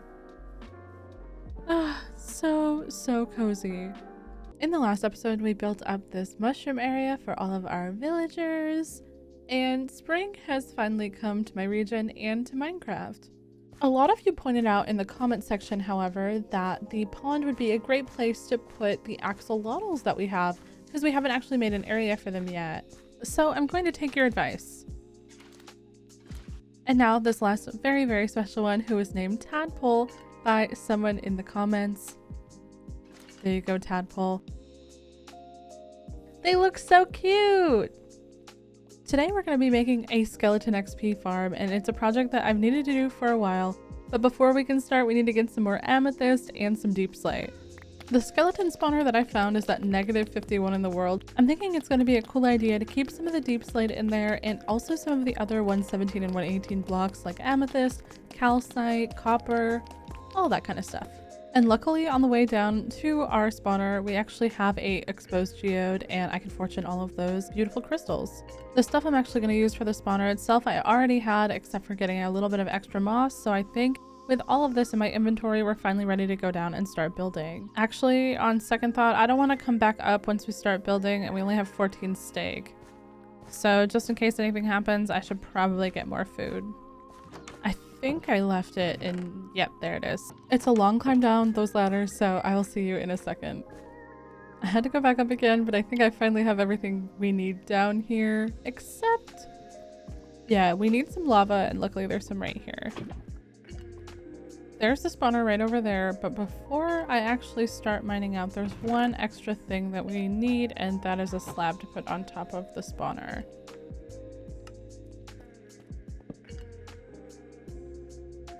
Perfect. Now to make a spawner the most efficient, you're going to mine out a 9x9 area around the spawner, so 4 up, 4 down, and in all directions. I think this left side is the better side to funnel all the skeletons into, so I'm going to dig out a 3 deep hole for them so that the water will carry them there and then they will go down. Then they're going to get shot up a bubble elevator that we're going to build a little bit later on, but first we're going to have to seal up this hole, but nothing else is down there, so not like we're missing anything. Always worth a look though, you know, in case any diamonds are there. Before we go too far with actually building the farm, I want to change out all of the walls and the floor and the ceiling in here. So here's another time lapse. You know, at the beginning of the episode when I was mining all that deep slate, I didn't have to do that. I could have just come down here and mined all this deep slate. But as you can see, I tried to keep the theme pretty true to a regular spawner room, just a little bit more upgraded with the stone bricks added as well. Alright, now time to actually work on the farm. We're gonna grab some water so we can start working on the water stream. And every single block on this back wall needs to be a source block. I'm gonna grab this one here and put it down, yep. Then some more water there, and now we have an infinite source. We can just easily fill all of these along the back wall, all the way. Now at the end of that tunnel we dug earlier, we're gonna put a fence that will force the mobs to go up, and then this will be a soul sand with the elevator that will shoot them up. And then here we're gonna add 3 signs to stop the water, and just a note to subscribe to frogcrafting. Now digging a tunnel upwards for the bubble elevator to go. No, I didn't have to go count again because I forgot how many blocks. That's not what happened. That's not at all what happened. Now we can put the water down and follow it down. And now it's time to actually place our kelp to make the bubble elevator. Almost done. I'm gonna run out of hearts. Oh, no, we made it. Okay. Hopefully bubbles fly when we break this. Yeah, there we go. We did it. Ah, the small things are so enjoyable in Minecraft. Now we need to dig a small tunnel to funnel the mobs down so that they can fall and then be one hit at the bottom. I think this is long enough that it's directly center of the room that we're going to be building later. This sign is going to stop the water that's going to bring them from the other side with the bubble elevator, like so. And now the water won't fall so they take damage. Now the only thing left to do is to dig down. Alright, I have an idea for this spawner room, but I need to mine out a ton of this deep slate. And I'm not going to bore you guys. I'm just going to quickly do it off camera and I will see you in a moment. A little bit of mining magic later. Alright, got it all mined out and here's what we're working with. Obviously this wall has the chute for our bubble elevator. And I have changed out this entire wall for tinted glass, but I really need to fix that on the roof. I'm thinking for the roof that we're gonna do lots of deep slate and deep slate bricks. The tiles and the bricks together look just so interesting and cool. I really like them. Deep slate kind of underrated. I'm thinking something kind of interesting for the floor, kind of funky, something I wouldn't normally do, but since we're down here, what if we made a geode inspired floor? We can just place down all of this amethyst. And then on the sides, on either side, we can do some calcite, just kind of like a normal geode. Yeah, that looks kind of... I really like that. That's clean. Now, do I want to stick to the geode theme and do some smooth basalt on the edge? Or do I want to do kind of deep slate bricks and tiles like we did up top? Maybe tiles and then the basalt? Yeah, that's kind of nice. I had some lighting on the floor, but now it's going to go in the corners because I can't deal with it anymore. Actually, I kind of really like this floor. I haven't mentioned it yet, but something I really want to achieve in this episode as well is to make a collection area with a bubble elevator for all of our drops from our mobs. However, for that to happen, we need a ton of hoppers, a ton of chests, and all these random redstone bits that I'm not even sure what they all do, but hopefully we're going to learn. First, it's time to make a line of hoppers going from where the skeletons are going to fall into the wall where the chests are going to be. Now, what do we do? 4 very frustrating hours later. Okay, it's been about 4 hours. I'm so over this, and I just realized I built it in the wrong place again. This area right here is where I'm intending for the chests to go, for the items to go into. And I didn't leave enough room for the chests, unfortunately. So I'm gonna start removing all of this glass, and we're gonna have to rebuild it again. I've been staring at this for a few minutes. This repeater was the wrong way. Now that I would hopefully not have to move anything in the back anymore, I started making an area for the chests to go in. I wanted it to have a small frame, and spruce seemed like a good option. I wanted the wall here to match the wall on the other side, but I was confused on which block I would use. But I tried calcite, and I'm really glad I did. It looked really clean. And then it was time to start placing the chests in, and while I was placing them, I realized that there was no way to open the chests on the top with the current layout of the frame. So I quickly jumped up and started to break the wood and make it just 1 block taller, and later on I'm going to add some stairs in there. I actually went with the cut copper stairs because I think that they'll look really interesting once they get oxidized. And then it was time to, of course, strip all of that beautiful spruce wood. After that, it was finally time to fill in the rest of the wall with the calcite blocks, and on the other side too. I realized at this point that I'd never tested if the bubble elevator in the back was working, so here was a quick test. And it does look like it's working, thankfully.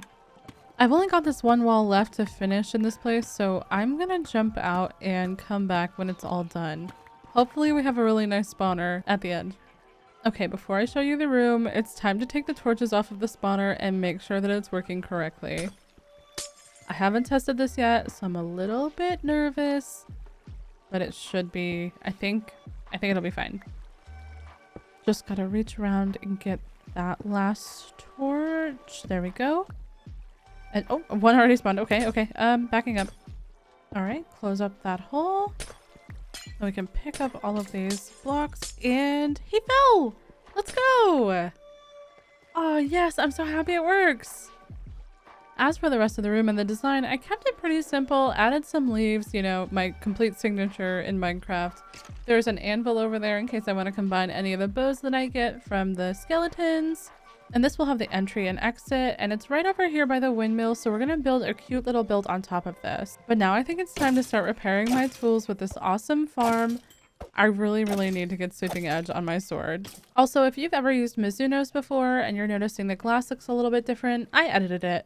This is what it looks like in normal Mizuno's with and without shaders, and it wasn't my favorite look, I'm not gonna lie. I used Photoshop to edit the vanilla texture, and here it is without shaders. It's borderless and it doesn't have the streaks anymore, and I think it really fits the vibe. But I'm gonna quickly heal my pickaxe and my tools, and then I'm gonna dig out the bubble elevator. And now this project is finally done. We have a drop chute and a bubble elevator to get all the way back up to the top. Now all that's left to do is to finally build up our little house on the top, and I think I have a design in mind. After testing a couple things in creative, I think I have enough materials now to finally make the build. Before we can start building though, I really need to remove this tree farm behind me because it's really messing up the area. I don't know if it's just me, but I genuinely enjoy gathering resources in Minecraft, like collecting logs, mining stone. It's just so relaxing. I also really genuinely enjoy building, especially these small little cottages. I kept this one pretty similar to our other buildings, but a little bit different. And every time you're building, there's always one creeper that tries to ruin it. I really wanted to bring some more honeycomb blocks into the area, and that's exactly what I did with this roof. Combined with the cozy granite, oak, mushroom stem, and birch textures, and you have something that looks really, really cozy and really adorable at the end. After that, it's time to spam some leaves around. And then fill in this roof area up here that I totally forgot about while I was originally building the cottage. From there, I started placing flowers, and using this texture pack that rotates the sunflowers, I placed them all so that no matter where you were looking at them, they were also looking at you. From there, I started the floor on the inside, and I went with an alternating pattern of granite and polished granite. Then I wanted to add the door frame in for the bubble elevator and the drop chute. But after I placed the doors in, I realized I didn't like how tall it was. I needed to add another space on top. So then I had to remove it and rebuild it once again. Honestly, I was really unsure about this part, but I'm really glad that I kept it because it looks cool from the inside. But I added some honeycomb, and then I did a trim on the edge of the area with some trapdoors and some slabs. At that point, it was time to start adding some lighting, and I wanted to do some hanging lighting with fences, and I also added some greenery on the inside with some leaves hanging down as well. Then I added some stripped oak to add a little bedroom area into this cottage in case we need to sleep at night. Then I played around with a couple of different designs for carpets here, and I really liked this one. It kind of reminded me of the honeycomb. And then it was just a few quick details at the end, like adding some shelving, lighting, and some more plants up top. This cottage is super small, so I didn't want to overdo it on the details. Then to finish up, we did some terraforming, removed a bunch of dirt, and connected the pathways over by the windmill. I brought in more of the fences, lanterns, bushes, and flowers to finish off this area. Walking along the path from the main base, wow, it looks so cute sitting there. I really, really like it. I think the honeycomb blocks as the roof are definitely the right choice here. And even though it's really subtle and you don't notice it without zooming, I really like the mushroom stem as well. It adds a lot. And it is very, very tight in here. It is a little bit of a small build, but that's totally fine. We have our drop chutes and our bubble elevator here. Really like this little area we made for some storage. Now let's go down and see the farm. That's a really long drop. Our copper hasn't fully finished oxidizing, but I'm really, really happy with how this area is also looking. Usually my XP farms are a bunch of cobble. I've been grinding up some XP levels as well to keep enchanting, and we have so many drops. I'm so happy we have a stress-free way now to fix up our tools and get XP. In the last episode, we built up this amazing XP farm with the skeleton spawner, and I just love it in here so much. We are getting so many drops, from bows to arrows to armor. I have some plans for this later on, but look at how much we already have. It is wild. I've been grinding some levels and we're at level 46, so hopefully we can get a looting sword, but maybe also we should try to get a sweeping edge sword. We're only hitting one skeleton at once. Coming back upstairs, I just really love how this little house came out on top of the spawner. It's so warm and cozy. I hope you all like it as well. You also may notice a few extra things that are different around here, like the gazebo and the trees, and that happened in the Q&A video if you're interested in watching. Alright, let's try to put these levels to good use. Hopefully get some good enchantments on our sword. Alright, goodbye old sword. And let's get a new one. That was the same sword. That's the same enchants that we just had. Let's try again. Oh no. Why do I feel like this is gonna take forever? Looting 2? Close. But we have one more try, so let's try one more time. Oh, finally. Looting 3, let's go! It only took all of our levels, but we have it. It did kind of hurt my feelings to grindstone that sharpness 4 sword, so maybe some more villagers are going to be in our future. And we've got a couple of things that we can scratch off of our project board here that we've already finished. There we go, that one too. And we did one over here, right, the skeleton farm as well. Awesome. Of course, that brings us to this episode, and we're going to be working on a better storage system because my chests are a mess. These few chests that I was keeping as a dump chest, as a joke in episode 5, yeah, they've evolved into these chests down here too. It's bad. And I'm thinking the perfect spot is over here where we cleared out all this land so long ago. I'm thinking that's going to be a great spot for our new storage area to go. As always, we just need to grind a little bit of materials first. We're going to be going for a little bit of a palette switch up in this episode. And yeah, I'm getting a bunch of diorite. I just climbed up this mountain. Oh my gosh, look how cool it looks. We did that. Our village, everything looks so good. Okay, let's see if we can get down without removing all of our flowers. All right. I'm really proud of us. We did it. Let's go. All right, I think I have everything I need, but I quickly want to drop everything over in a chest before we start building. And in a moment, you'll see that I've added some temporary pathway blocks with the shovel just to let me know where I want to connect it later. Okay, temporary storage is getting set up. Let's place down our bed. And then we're going to put all of our materials in these chests. You know what? Actually, looking at this, I don't think that we have enough moss. Luckily, we have a bone meal farm. Spread a little bit of moss around here.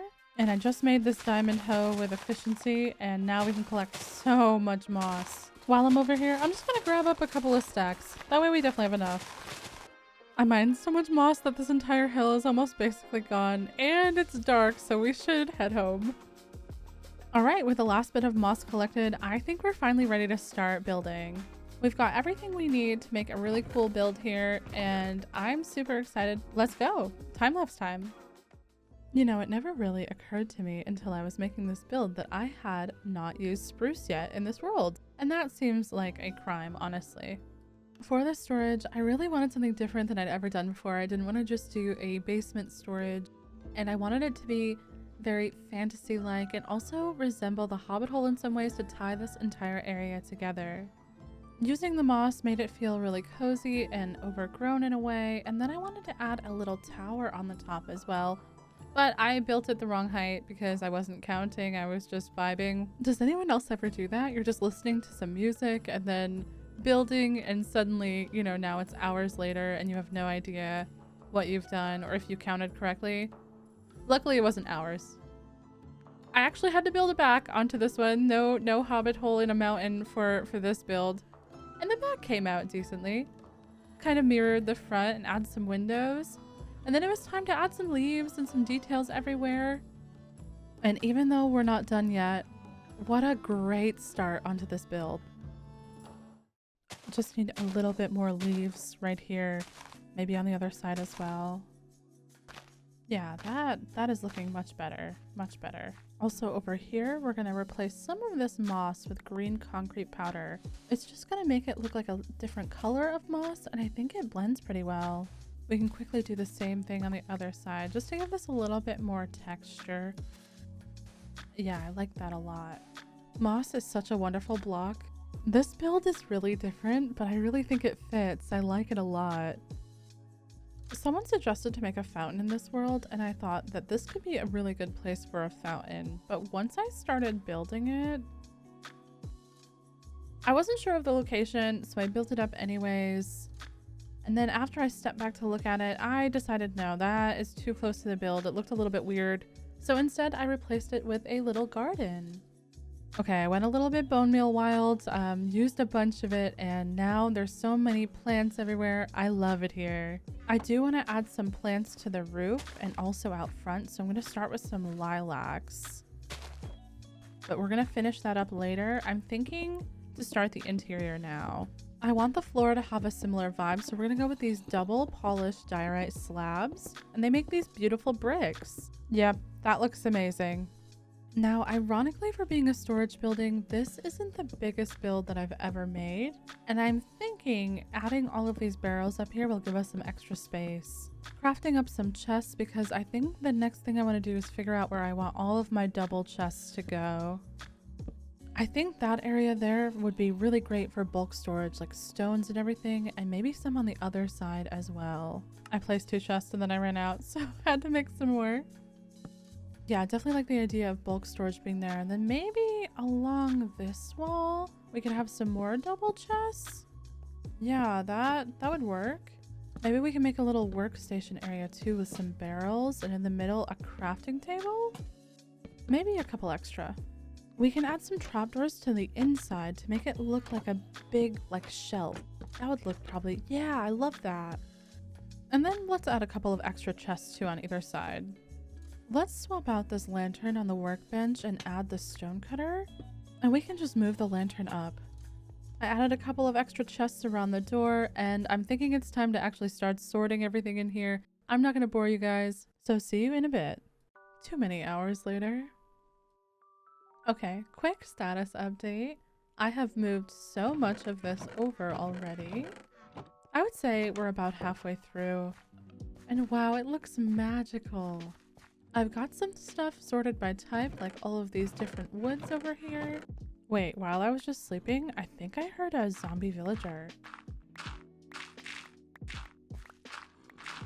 I did! There is one down here somewhere. There he is. I'm gonna capture him. Come on. Up into this boat. Yep, there we go. Perfect. Let me just light up down in this little cave. Also, what are all these blocks? I believe this is all Enderman damage. Well, we can seal up this floor now. And I guess that just leaves the question of what to do with him. In the meanwhile, let's grab a name tag and throw it on him. Another problem, that's what you are. Another problem for this Minecraft world. I'm gonna handle this guy later, but for now, let's continue on sorting. On this side, we have our bulk stone and cobble and all of that, but I'm trying to figure out an aesthetic name for them. Let's see, do I like this? Yeah, that's kind of cute. I like that. Will it be annoying to look at in more than one spot, though? That is the question.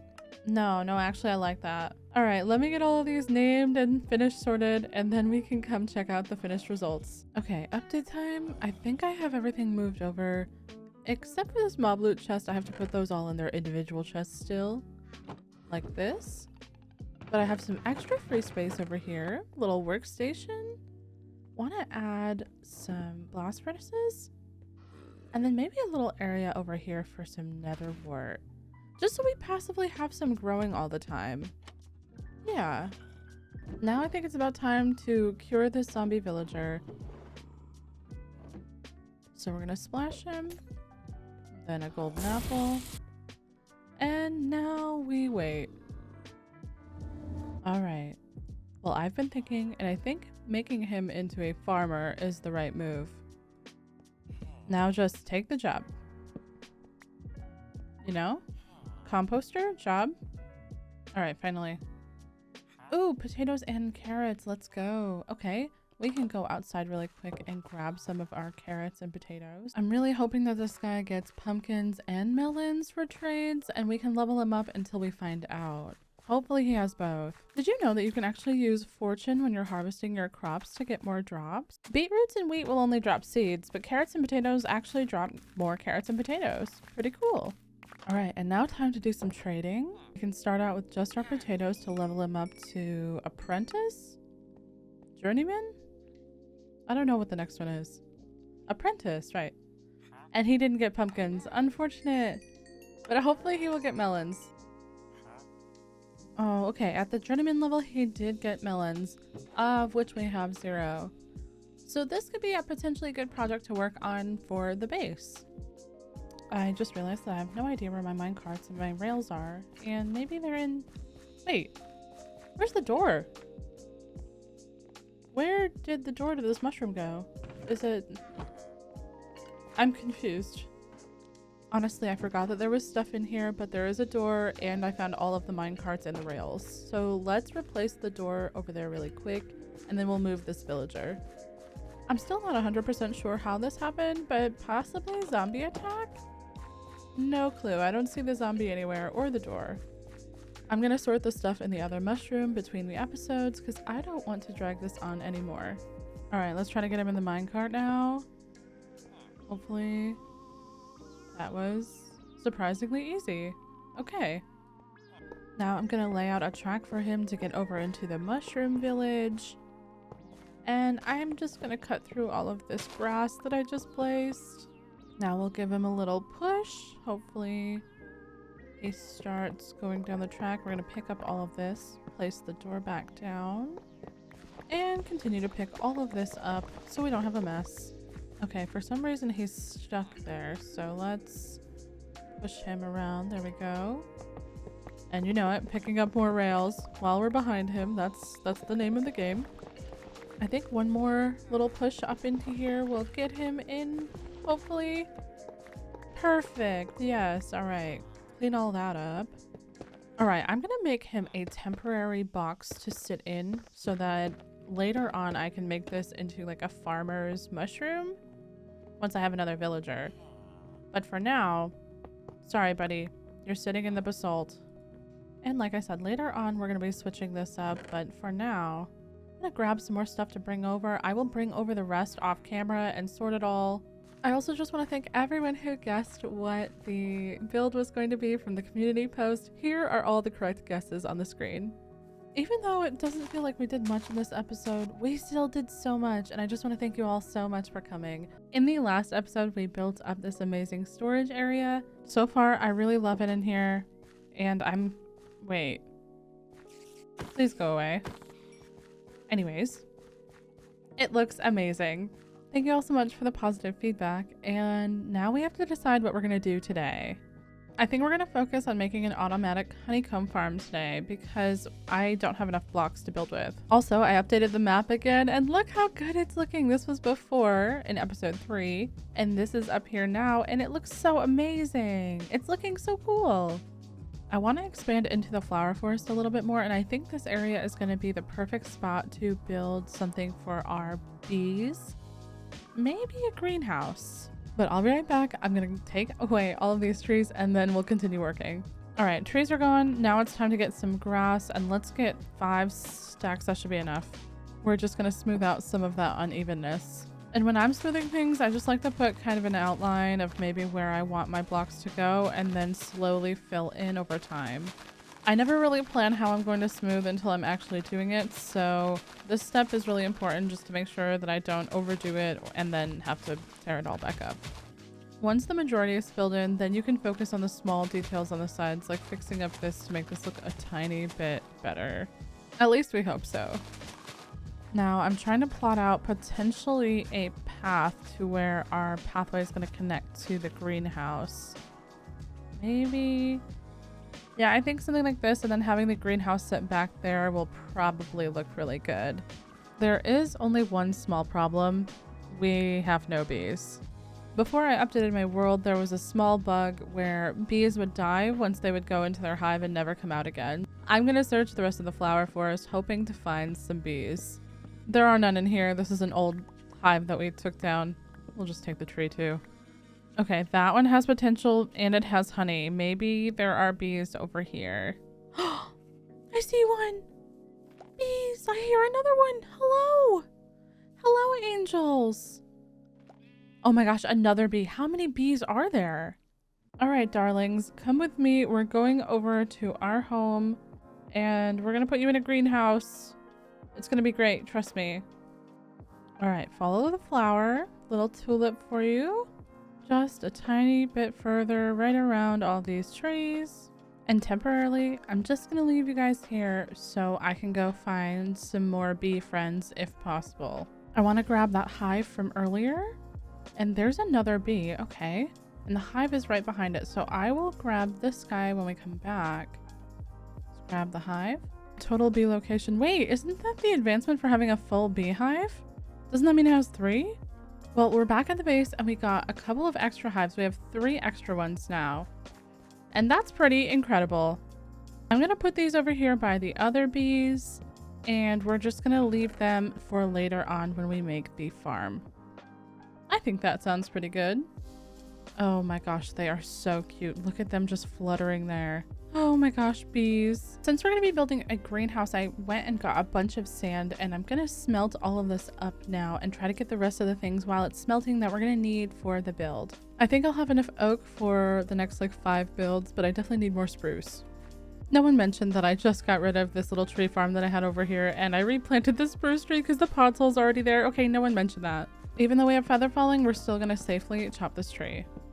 I learned this tree chopping method actually from YouTube originally, and it is so nice to get these big 2x2 trees and get down safely, especially in hardcore. And then to go down, just hold shift and swing your mouse around while you chop. It works better with a beacon and a netherite axe. Ooh, netherite could be something we do soon. We could upgrade our tools. Next on our list, we are just gonna bone meal this glowberry to get a bunch of glowberries to use in the greenhouse. We're gonna add some color and some light. Time to make some white dye. After I tested a couple of different glasses in creative, I think that white is going to be the one that gives us the best vibe and the best look for the greenhouse. And another spruce tree grew, so it's time for some more chopping. We're gonna be mainly using glass, oak, and spruce for this build, but a lot of spruce accents. And here is the entire process of cutting the tree by using this method that I learned on YouTube, and it is incredible and so fast and so easy. I love it. All right, it's finally time to start building, and the only difference today is that I won't be doing a time lapse. My first goal here with any build is to lay out a basic frame and shape for the build. I'm using spruce and oak logs, and later on I'll be stripping the spruce logs to make them look like the worn oak logs. When you're creating a frame, I think it's super important to make sure you give yourself enough room in the build. So here I'm just adding a little bit of extra space for the bee farm. I'm going to make this build rectangular because I don't want to do a square greenhouse. So I'm going to do 2 sections instead of 3 on this side. After that, I'm going to strip all of this spruce in here to give it a worn look so it looks like really, really old oak.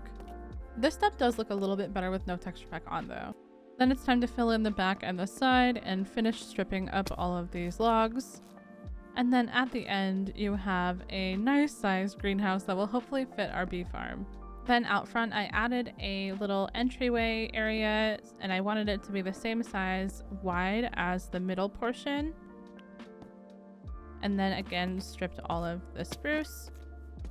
Instead of doing a wood trim on the bottom, I did spruce planks, stairs, and moss blocks because the floor is going to be made out of moss. And then it was time to fill in the walls of the greenhouse with a full block in the middle and 2 panes on the side. And in this middle 2x3 sections, I also just did glass panes. The full block adds just a little bit of depth. Whenever I think about Minecraft greenhouses, I always think of really tall builds, so I think an A-frame roof is going to fit the vibe that we're going for pretty perfectly here.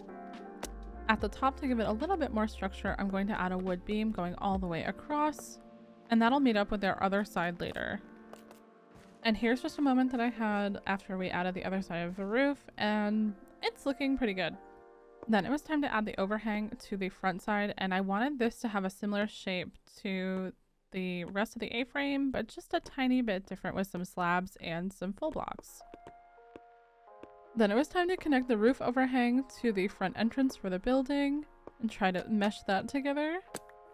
And next on the list, we had starting to fill in the entire roof with our glass. After filling in a little bit, I realized that I wanted to add a kind of stripe going up the side so that way it would look like a little bit more structured.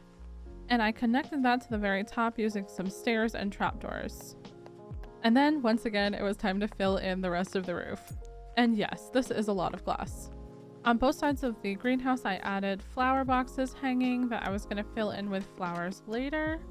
And then on the back of the greenhouse, to attach the 2 roofs, I tried to mirror a pattern that we would have on the front, and it came out looking pretty cool. The pattern is Chef's Kiss. You don't have anything good. You need to leave. Out there. You. Go. Out there. Thank you. Thank you. Take your llamas too. No, no, no, no. You cannot come back in here. No. You cannot be in here. No. Go. Well, and I'm not proud of what came next, but then I had to take matters into my own hands because the wandering trader wouldn't leave. I'm sorry, llamas. To cheer myself up after that horrible, uncomfortable encounter with the wandering trader, I started spamming oak leaves all over the greenhouse to add some visual interest and greenery. And then it was time to start mossifying the floor of the greenhouse, and I wanted to do this to make it just a really lush, pretty area. I love the color of moss in Mizuno's. When it was all said and done, then I added some mossy cobblestone and some mossy cobblestone stairs to the floor just to break up all of that green and add a little bit of what looked like stones to the floor.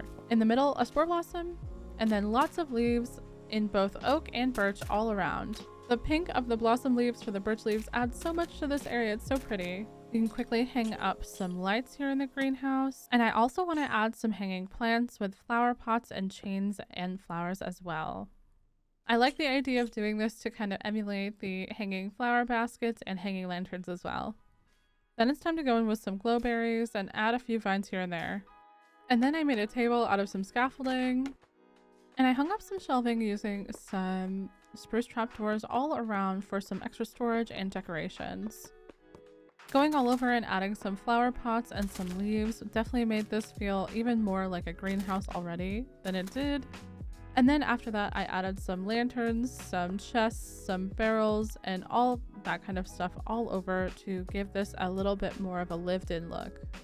I added some flowers inside, and then it was time to work on the pathway out front, so I quickly dug out a path and connected it, not in the original place that we thought we would add it, but to the actual door of the greenhouse. Okay, and now our greenhouse is put together, and it's time to build the bee farm. Before we build the bee farm though, let's just quickly appreciate how gorgeous and lush this looks. It is amazing. I absolutely love it in here. Wow. I feel pretty lucky that we have this farm so we can easily grab these bows to use for dispensers. And then we're going to craft up those dispensers here. We need 6 of them. We're also going to need 6 observers. And I'm following a tutorial that I'm going to link in the description on how to make a very basic bee farm. Before this, I didn't even really know it was possible to put flowers on hoed land, but I guess we learn something new every day. These dispensers are going to face the beehives to give us the honeycomb, and then I'm thinking about digging underneath here to give us access to all the dispensers because they will be covered with redstone. Yeah, this will work. You can use any block on top of these, but I'm just going to do moss to stick with the theme, and oh, I'm ignoring that now. Then it's time to place down our bees' nests and our beehives, with our observers on top of them facing down, and then redstone over the entire thing. Trying to get our friends from outside to come through this door has been a nightmare, and I'm just, please, bees, come in here. Thank you.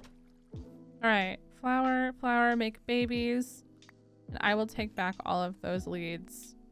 Oh, whoops, not you. All right, cool. I dug out a small room in the dispenser area, which I'm going to make pretty later, and now I'm going to add dispensers so we can see if this machine is actually going to work. And I used the rest of my iron to get some more shears going, so we're definitely going to need an iron farm soon as well.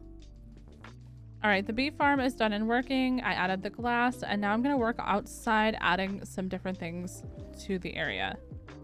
Outside, I added some gardens, and then I saw this area over here, and I thought that would be perfect for a tree. And so I made this cute little tree, and I added a tree swing as well, and she just came out so adorable. She makes this entire area look so great.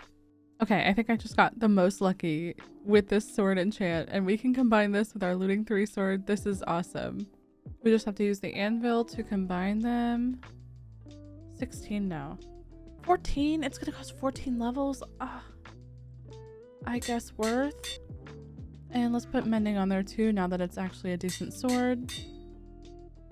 Oh yeah, that is so awesome. And we still have one more enchant to go on here. So we'll probably get some sweeping edge 3 for it. I finished up the inside of the bee farm and the collection area, and I just want to show, look at how good our tree came out. I love this entire area so much. We can sit in the tree swing.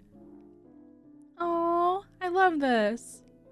Inside of the greenhouse, it is just so lush and gorgeous. I know we've already seen this already, but I am obsessed with how this came out. The underground storage area is all done, and it's a little bit of an awkward space, but I did the best that I could without making it look too weird. We have our extra shears down here. And I just love when I see the bees come out and they're interacting with the farm and they're just floating around. They look so happy. I am just so happy with this entire area. And actually looking back at our honeycomb supply, we have quite a bit. So soon we'll be able to make some more honeycomb themed builds, which I am looking forward to. This greenhouse and the tree were so fun to build. I'm so happy with it. And before we go today, we have one last thing on our to-do list. We need to scratch a project off of our project board, and that right here is the automatic honeycomb farm. I am so happy. In the last episode, we built up this incredible greenhouse, and inside we have our bee farm, and it is so magical and pretty. But this episode, we're doing something different. I'm gonna actually break my nether portal this episode because I'd really love to build a new one. Jumping up and down this mountain to go into the nether has been super annoying, and I really want to build a custom portal somewhere else. At some point I'm going to come back and remove all this netherrack and the magma blocks, but for now, goodbye portal. We will build you again soon. I'm going to be grabbing up some mushroom stem for the build. And why is this mushroom so tall? Why is this so tall? Why is this happening? We're also going to be using some of the red mushrooms, and we'll get some brown mushroom block as well, because I don't think we have that much left from last time. The main thing I'm struggling with is placement for this portal, but I think after walking around, I finally found the place I want to put it. As much as I wanted to keep this water feature and add a bridge, I'm going to fill in, I think, most of this with dirt and stone and everything, and we're going to use this space. So long to our dreams of a beautiful little diagonal bridge. I want to keep like a little pond at the beginning of this river, so I'm going to start shaping the area that we might keep, and then we're going to fill in the rest. At this point, I feel like 95% of my episodes are me filling dirt for areas in Minecraft that I'm really unhappy with the world generation in. Like, is it just me? Am I the only one who does that? Now I'm filling in the back of the ravine to try to block it off from the rest of the water and make it look like it's supposed to be this way. I thought about filling up all the water in the back of the ravine, but then I got lazy and I was like, I can just place some blocks here instead. And I almost drowned like 5 times. Check the map. Yeah, I think this is looking good. Maybe just remove a little bit here. Make a kind of step down. And on this side too. Before we start building, we're going to make some concrete powder for some red and white concrete because we're going to be using this to make our portal. I saw a tutorial on how to make a really cool concrete machine, but doing it this way is also just as easy. And I don't know how much concrete I'm going to be using yet. But if you couldn't guess while I'm grabbing this already, it's because we're going to be building some custom mushrooms for our portal. I'm thinking of making this portal a little bit bigger than the typical nether portal that you see in Minecraft. Just a tiny bit. Like that, yeah. After looking at this a little bit more, I think I like the shape, I think I like the size, and I gathered up all my materials, so it's almost time to actually start building. Well, it is time. Okay, let's go. When we were talking about building another portal before, a lot of people suggested to make a mushroom nether portal, and I thought that was a great idea. This was actually my 5th time rebuilding this mushroom because I tried to make a super big, giant mushroom and it did not go well. It did not go well. And I could not get the top to look right because it's kind of a weird off shape. But at the end, I think that I came out with something that I'm really, really happy with. Okay, here it is up close and personal, and I really, really love the addition of the birch here with the mushroom stems. It adds such an organic shape. Of course, now though, it is time to clean up the area and make some awesome stuff around it, and we're gonna start with a pathway going right into the portal. Oak slabs and coarse dirt, the beloved. Then to add a little bit of lighting around the portal, I treated each corner as its own little light post with some lanterns and some chains. Let's add a few quick flower pots with some flowers and some mushrooms as well. Before I start building the mushroom trees, I'm going to add down some fences really quick. Maybe a garden here would be nice, right? Yeah, I think that could work. And time to add some leaves on the edges and try to make all of these bushes connect to our fences. And then like the other fences we've done, we can add some bushes around with some leaves. Then it's time to add all of our lighting down. We're gonna need a lot of it to keep those mobs away. And one more. This little area right here between the two paths is perfect for a small garden like we talked about earlier, and I'm gonna keep all the flowers kind of mushroom themed. In those colors, I mean. Then after we're done adding some flowers around everywhere, I'm going to be adding some mushroom trees to the sides and the back, just to complement the mushroom nether portal in the middle. These custom mushrooms are easy to do and look amazing for your world. Alright, now that the majority of the mushroom trees are done, I'm gonna go through and add some grass to the pathway and in the gardens a little bit. I almost forgot to put these slabs here on the path. Oops. That would not have been good. Okay, I want to see what this is going to look like lit up. And I sort of want to go in. I don't know. I'm afraid to look. I'm afraid to look. We'll look when we come back. We'll look when we come back. Okay, this is our old portal. We linked up to our old portal. We might have some problems with that when we come back through. We might have to move the portal inside the nether. But for now, this is all familiar and we're not in a weird space. But the reason I built this was because, well, first of all, I hated going up that mountain. But I also want to go on an adventure in the nether today. I want to go find a bastion, maybe find some pig step, find some new wood. We're going on an adventure. I haven't seen any bastions nearby our base, but hopefully on the way to find some warped and crimson wood, we can find a bastion. And I am suddenly scared, even though we have feather falling free on our boots. I'm a little bit scared to just bridge in the nether like this. I'm just gonna dig my own pathways, that way we only have to worry about lava pockets and not mobs. Seems like a good trade. Alright, time to get some pink wood. Oh, no! No, no, no, sir. No. No, no.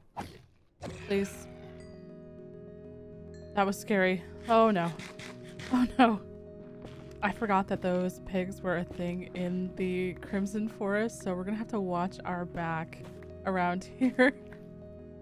But at least it's worth it for all this beautiful pink wood, and we're also gonna take some of the nether wart blocks and the streamlights as well.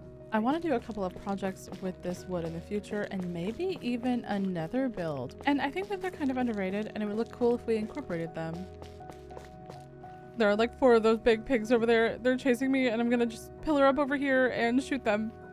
Okay, maybe it was only 1, but he was still terrifying. What was that? Please die.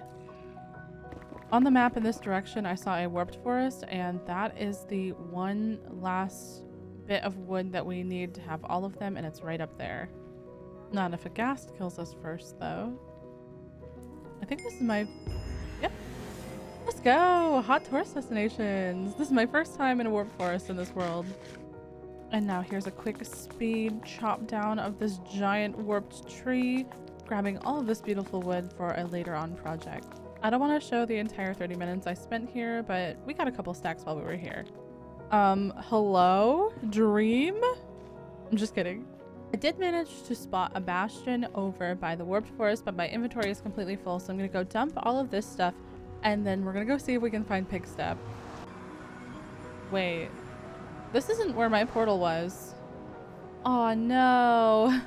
Well, I'm gonna have to break this portal and then rebuild it in the nether. I'm gonna have to look at coordinates.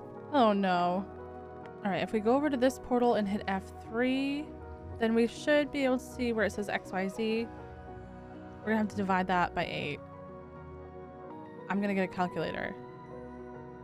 Back inside the nether, I'm actually gonna break the original portal that we had, and then we're gonna go to the coordinates that we got from dividing the X and the Y by 8 and build it there again. And after double and triple checking, I believe that the coordinates are right here.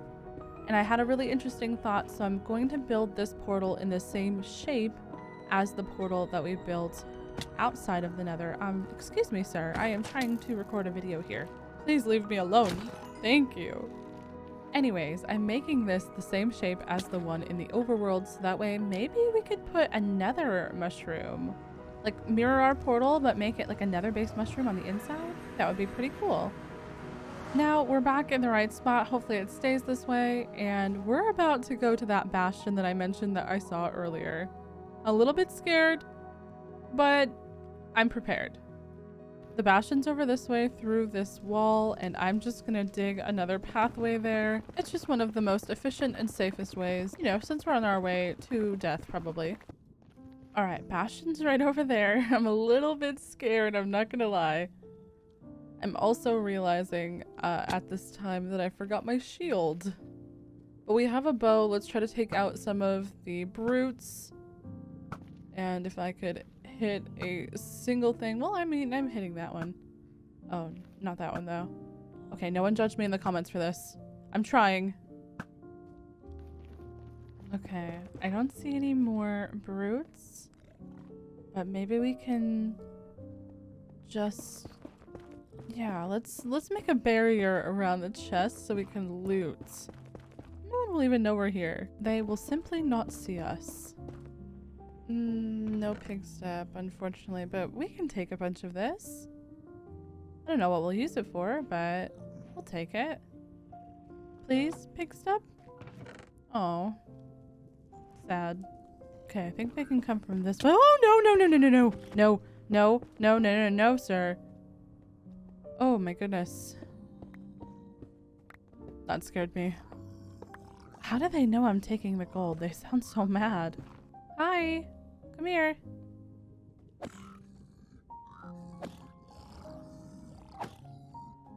They have so much health. Maybe I can hit him with an arrow here. No. Why are you running, sir? Okay, let's go to— oh, no. Hello. Sword frog. Sword. Use a sword. There we go. These have to be the least aggressive brutes I've ever seen. They're just chilling there. Okay. Well, I mean, easy looting for sure. Snack break. Did they like nerf their AI? Why are they trapped in this hole? I mean, die please, but jeez. Ooh, another chest. Maybe some pig step over here. Okay, first we're gonna get safe. Gonna block ourselves in. Nothing can hurt us in here. Nothing sees us. Is this overkill? Yes. Just for no pig step. Okay. Well, oh, another one. Okay, please some pig step. I'll do anything.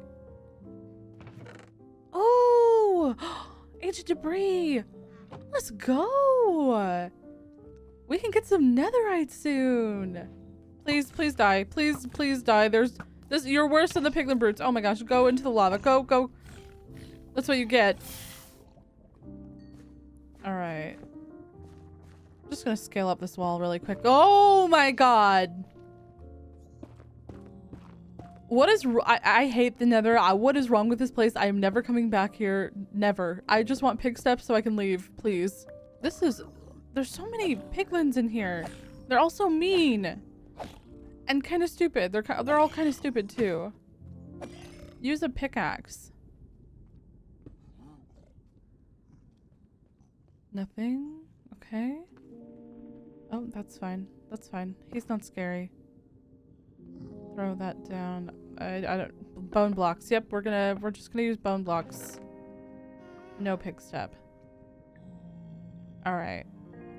Well, I towered up here. I don't think that there's any more chests in this entire bastion. I've searched and searched. No pig step, though. No pig step. Nope. Not even in this last chest that I found. Oh no. Come on. Come on, sir. Please. Please. Yes, finally. Oh! We hit that thing away with it from us, too. Let's go. We hit the fireball with the arrow. We're getting better at this game. But now it is time, I think, to leave, my friends. It is time to gracefully dig a hole towards our house, which I think is over this way. I'm finally back from the nether, and I got everything sorted except for this, our ancient debris. I'm gonna put it in our furnace, and we're gonna watch it smelt up. I'm so excited to eventually get netherite. It's gonna give us so much more power for our tools and weapons and protection for our armor, and I cannot wait. Oh, the new recipe unlocked. I love when that happens. For now, I'm gonna put it in our valuables for safekeeping. In the last episode, we built up this nether portal made out of a mushroom, and we added a small mushroom forest around, but I realized after the episode that I forgot the other half of what we were gonna do. That was a nether mushroom that was also inside, matching the mushroom that we did outside. So between episodes, I built up this custom mushroom that's similar to the one we have in the overworld, but made out of warped wood. I wasn't 100% sure what I wanted to use here in the nether, but I ended up going for some warped wart, some wool, and some azalea leaves, and I think at the end it came out pretty cute. Ah, and those soul lanterns are just the chef's kiss. The first thing I want to do today is try to enchant some new boots to get better enchants, and hi Cinnamon, please give us all of the luck, please. Nope. Alright, well, that's not what we wanted. We need feather falling too. Nope. Nope. Well, we got no extra luck from Cinnamon there to get protection 4 and unbreaking 3 and feather falling on our boots. However, I have a solution, and that's going to involve our lovely little villager friends over here. As you can see, we are missing a villager. I think he died. I'm very sad about that. I don't know 100% what happened. But as you can see, I added some iron doors here, so hopefully zombies can't get in here anymore. And I'm just going to trade for some extra emeralds so that I can buy some more mending books to temporarily put on our gear before we upgrade it. And there's 4 books. We can always grindstone our gear and put better books on them later, but we need to mend our gear so it doesn't break while we're having adventures. Okay, actually looking at this, our gear wasn't that low, but I'm the kind of person that if I can see a tiny pixel of damage, I immediately have to mend it. I don't know why. And I'm gonna run over to the skeleton spawner and quickly do that, and then we will come back. Ooh, an enderman. Hey, can I get your pearl, please? Oh no. Oh no. I don't know why I thought he would be 1 hit. I thought this was my other world. And it was only 1. But yeah, I will quickly mend my gear off camera, and then we will come back so we don't have to watch me hitting skeletons over and over again. So BRB.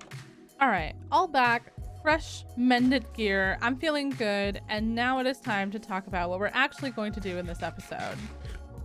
Over here beyond our little mushroom village, I am thinking about putting a villager breeder. I think that that's going to be the next line of progression for us, and I think out here in this forest would do. The villager breeder is a little bit bigger than like a 10 by 10 space, so I need a lot of room for it, and I'm thinking about putting it underground underneath a building. The only thing I'm struggling with is the kind of building, but I want to try something that I've been inspired on recently that's kind of out of my comfort zone, and I think we're going to do that today. As you can see, our beautiful bee friends are still in here producing so much honeycomb, but I've replaced some of the shears with bottles. So now not only do we have honeycomb, but we also have honey bottles producing, which will allow us to build and craft with honey blocks. I'm gonna AFK for some more bee drops because we need more of both of these for the build, but we also need to go on an adventure. What kind of adventure? Well, we are gonna be looking for a Badlands biome because we need some red sand, and we'll be back for this village later. I think I remember there being a Badlands over by the jungle where we got the bamboo and the parrot, but it's been a long time since I've been over there, so maybe I'm incorrect, but I'm gonna boat on over and hopefully we can find one. There's the sparse jungle over there, which is a new biome, I think. You know, might not be a bad idea to stop over and grab a jungle tree for some saplings. I'm not the biggest fan of the jungle wood in Mizuno's, but possibly we may need it for a project in the future. I'm just gonna grab some saplings. Ooh, melons. Okay, that's really good as well. We're gonna need these for like melon and pumpkin farm, trading with our villagers. I'm super excited. Ooh, desert village. Let's go. Oh, and there's a cat there on the left. I want to get the cat, but first I'm gonna steal all these hay bales. Thank you, villagers. Now to get some fish for the cat. Okay, there he is. Now everyone keeps telling me that he will just come to me if I have fish in my hand, but I don't think he's noticed that I'm carrying fish around for him. Why won't he just come here? Oh, oh my god.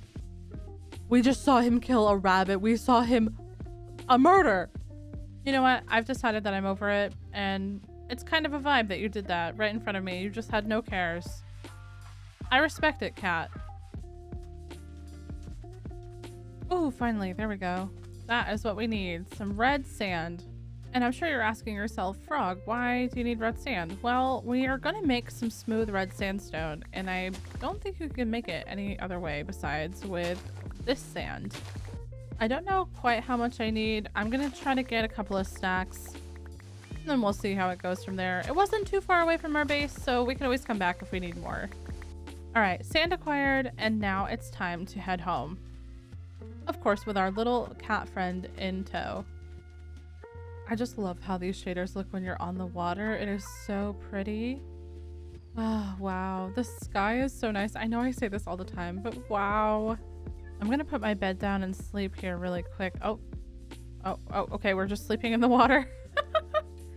Can't say I've ever seen that before.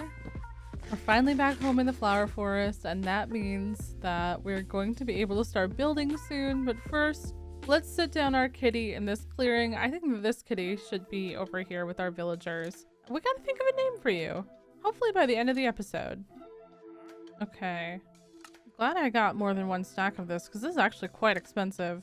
But we'll smelt that up. And while it's smelting, I've got a couple of other things to get. So cue the resource gathering montage.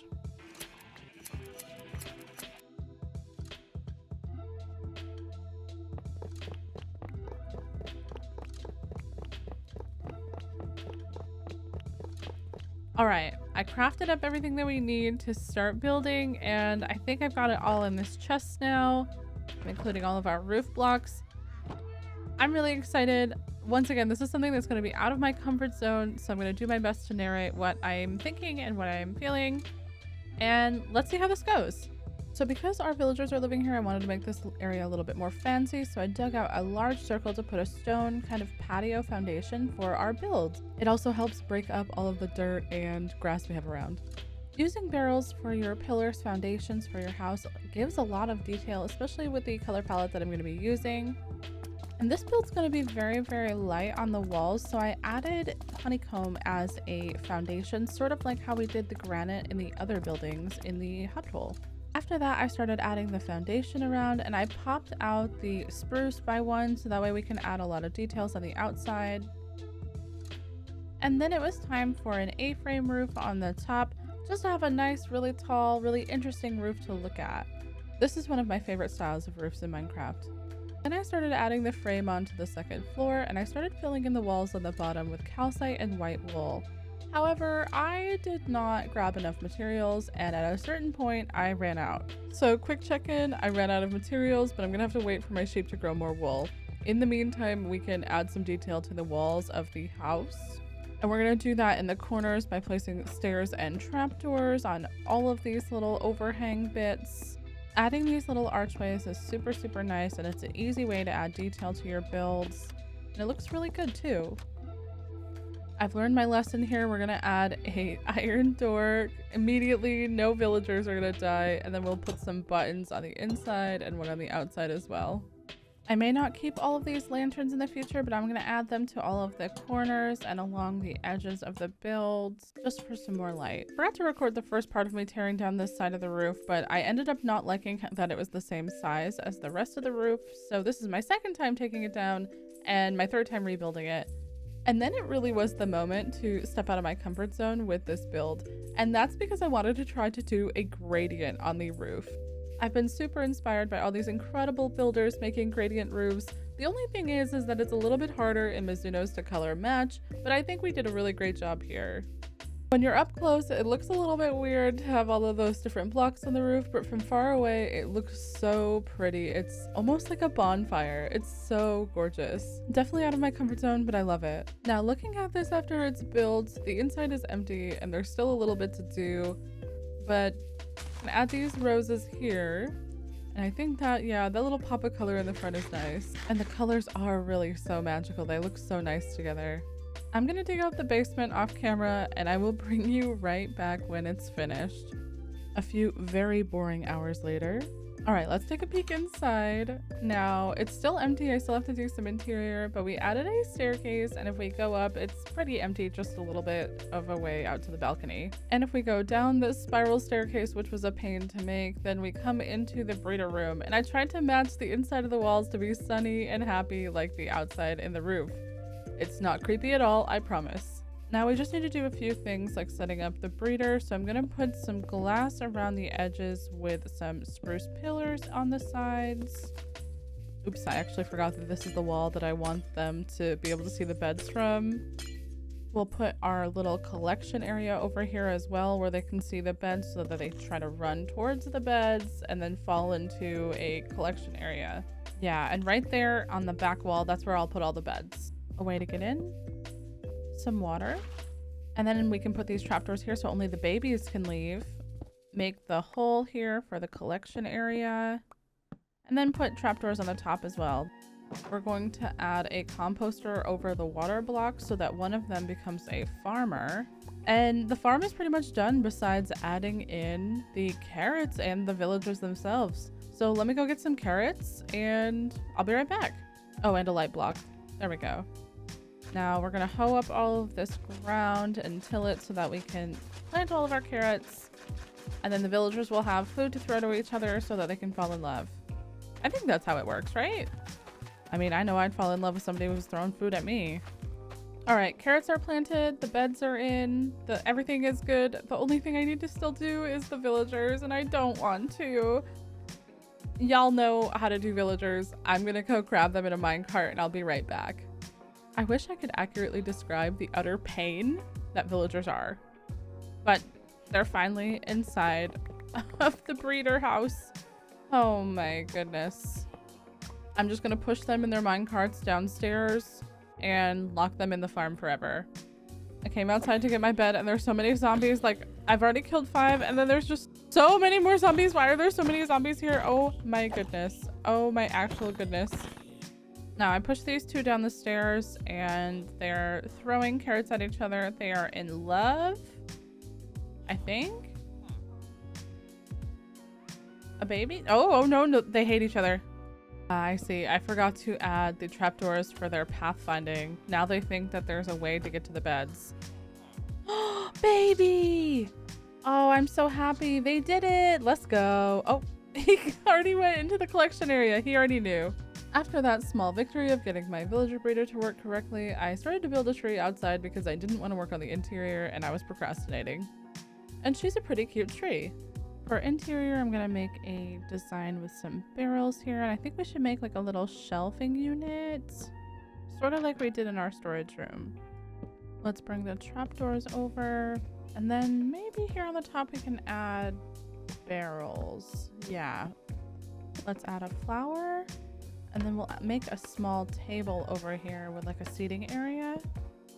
Yeah, like a little bench. I don't know if we'll sit here. Y'all already know I love my hanging plants with trapdoors. So we're gonna add a little bit of plants here. Maybe a pile of barrels over here in this corner.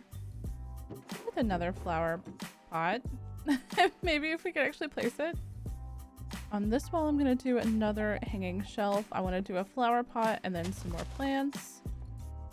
Add some curtains all around with some white banners. I have another window over there, right? Yep, there we go. I want to add some paintings. I don't know which ones I want to add yet. Maybe I'll do a big, no, maybe the flower painting. Like 2 flower paintings would be nice. And then we'll move the flower over. Yeah, that looks a lot better. Then from here, I'm going to add a rug inside and I'm going to have it matching our honeycomb gradient type colors. Can't really gradient a rug, but you know, we'll just make it the best that we can. And that is super comfy and cozy to walk through now. Out front here, I kind of want to add a big garden box, which I don't normally add to my builds, but I think if we put trapdoors all around this grass, this can look really nice. Kind of inspired by the ones you see in villages sometimes. Then we'll add our flowers, kind of matching the colors of our roof here. Which other ones do we have? There we go. Just updated the map and it is looking so cool. I really love seeing it on the map. But let's go see the finished thing in person. And you can just see it through the fog there, through the trees, coming around these mushroom huts. Now it's going to be the big reveal. Oh, it looks so cool. Definitely a little bit different than something that we've normally built in this world. A little bit out of my comfort zone, but wow, is it pretty. The interior we kept really simple and really pretty, and we moved the cat inside as well, and now this cat will live here with our villagers. And while we were decorating, they have been breeding up. Like, they are over there in the corner completely in love, and we have a bunch of villager babies to work with next episode. In the last episode, we built up this amazing villager breeder area with this awesome gradient roof on the top of our build. And when we go inside, we have this amazing breeder down here with a bunch of silly villagers waiting for us to use. And now after that quick recap, let's talk about what we're going to do today. So today we're going to capture a zombie and we're going to build a villager conversion area, and we're going to be expanding our mushroom village. Before we do all of that though, I'm going to plant these melon seeds here in a line, and I'm going to let you guys in on what I've been doing off camera to prepare for this. So the first thing I needed was diamonds, and I went strip mining for literally hours and hours and hours to get diamonds. Then I built a flex pile and fortuned up all of my diamonds so that I could make them into diamond blocks. I'm using some of our freshly grown melons here to run over to the farmer villager that we have, and I'm going to be trading for some emeralds. But really, I'm leveling this guy up so that we can get to his max trade, which is going to be the golden carrots, hopefully. Golden carrots are delicious to eat, but they're also necessary in a potion that we're going to be brewing. Thanks! As mentioned, we are putting our golden carrot here with our awkward potions to get a potion of invisibility eventually once we add the spider's eye. And now we have the 3-minute potion, so we're going to add the redstone to make an 8-minute potion. And now that this is done, we're going to take these 8-minute potion of invisibilities out, and we're going to put in another awkward potion to brew. And then we're going to add our puffer fish. Now let's add the redstone. And when it's all done, we should have a 8-minute set of water breathing potions to use. And I know what you're thinking. Frog, what are you going to be using these for? Well, you see, I need prismarine for today's build. I don't think I have enough time today to make an entire farm, but I remember boating over a monument over here somewhere. And I think it's right over here. Yep, there it is. Okay, I think I read you have to remove your armor and then drink your potions, and they shouldn't be able to see you except for the Elder Guardians. I'm a little bit nervous. We might die. But let's go. We need the prismarine. And we are completely invisible! Okay, but wow, it is actually really pretty under the water. Time is of the essence, so I'm just gonna swim in. And there's an Elder Guardian already. Let's go. Okay. We're gonna quickly take these 3 out, and then we're gonna mine prismarine. We have some extra potions in our inventory. We should be able to get a couple of stacks. Oh, jeez. Oh my gosh, why does that scare me so bad every time? Good thing mining fatigue doesn't stop me from killing. And there's our second one. Easy peasy, we got this. Oh gosh. Oh, this one has thorns? Okay, I'm gonna have to be careful of that. Oh, maybe I was hitting the baby guardians. Doesn't seem like the elders have it. Oh yeah, the baby ones do for sure though. I keep hitting the baby ones on accident. Oh no. Stop getting a shield of baby guardians to protect you, sir. Your time is up. Just accept your fate that I am now the queen of the prismarine. I only have a minute of mining fatigue left. I'm just gonna wait. And once the mining fatigue was over, I started getting all of the prismarine that I could, because I'm gonna need about 5 stacks or so for today's build. I also took some sea lanterns. Well, that is something I really never want to do again. However, if we want to make a farm, the Elder Guardians are already dead. Down at our mines, we have a couple of geodes that I haven't fully looted yet, so I'm going to grab all this calcite, and I'm also going to grab some of the amethyst as well. A lot of people gave me really great ideas for what kinds of mushrooms we should add when we're expanding our village, and today is that day. So amethyst mushroom? Yes, please. Now, before we build up our village, I'm going to be working on the conversion area, and I'm following a tutorial by Lindinger, which I'll include in the description. I'm not going to show you guys all the boring parts because it's mostly me mining out a big room, but we'll come back when it's done. One eternity later. I need to get a zombie. I'm not fully done with the room. It's coming along though, but I need a zombie at this stage to trap for the conversion area. I'm gonna dig up here to make a drop chute for the zombie so he can land in the water that I've placed here. I think trying to take the zombie through the same way that I come down will be too hard. Once we fully get up to the surface here, we can make a small trap for the zombie to fall into the water. There's a zombie right here, and it's so annoying. I'm just trying to place these trapdoors, man. Please, I'm gonna have to circle around the tree. Then really, really fast, place the trapdoors and open them. And then try to get him to come all the way down. Yep, perfect. Okay, okay, close that. All right. Now I'm in the hole with him. Gonna trap him in here. Then so he can't move anywhere else, I'm just gonna fill in the spots behind him with some honeycomb block for the aesthetic. And we name the zombie Subscribe because, you know, you should subscribe to the channel. All right, I'm gonna finish up down there and then we will do a grand reveal. Oh no, I fell in the villager hole. I fell in the villager hole. Oh no. I have messed up. I don't know what to do. I'm not proud of how I got out of that situation. I am not proud at all. I'm sorry. I'm sorry.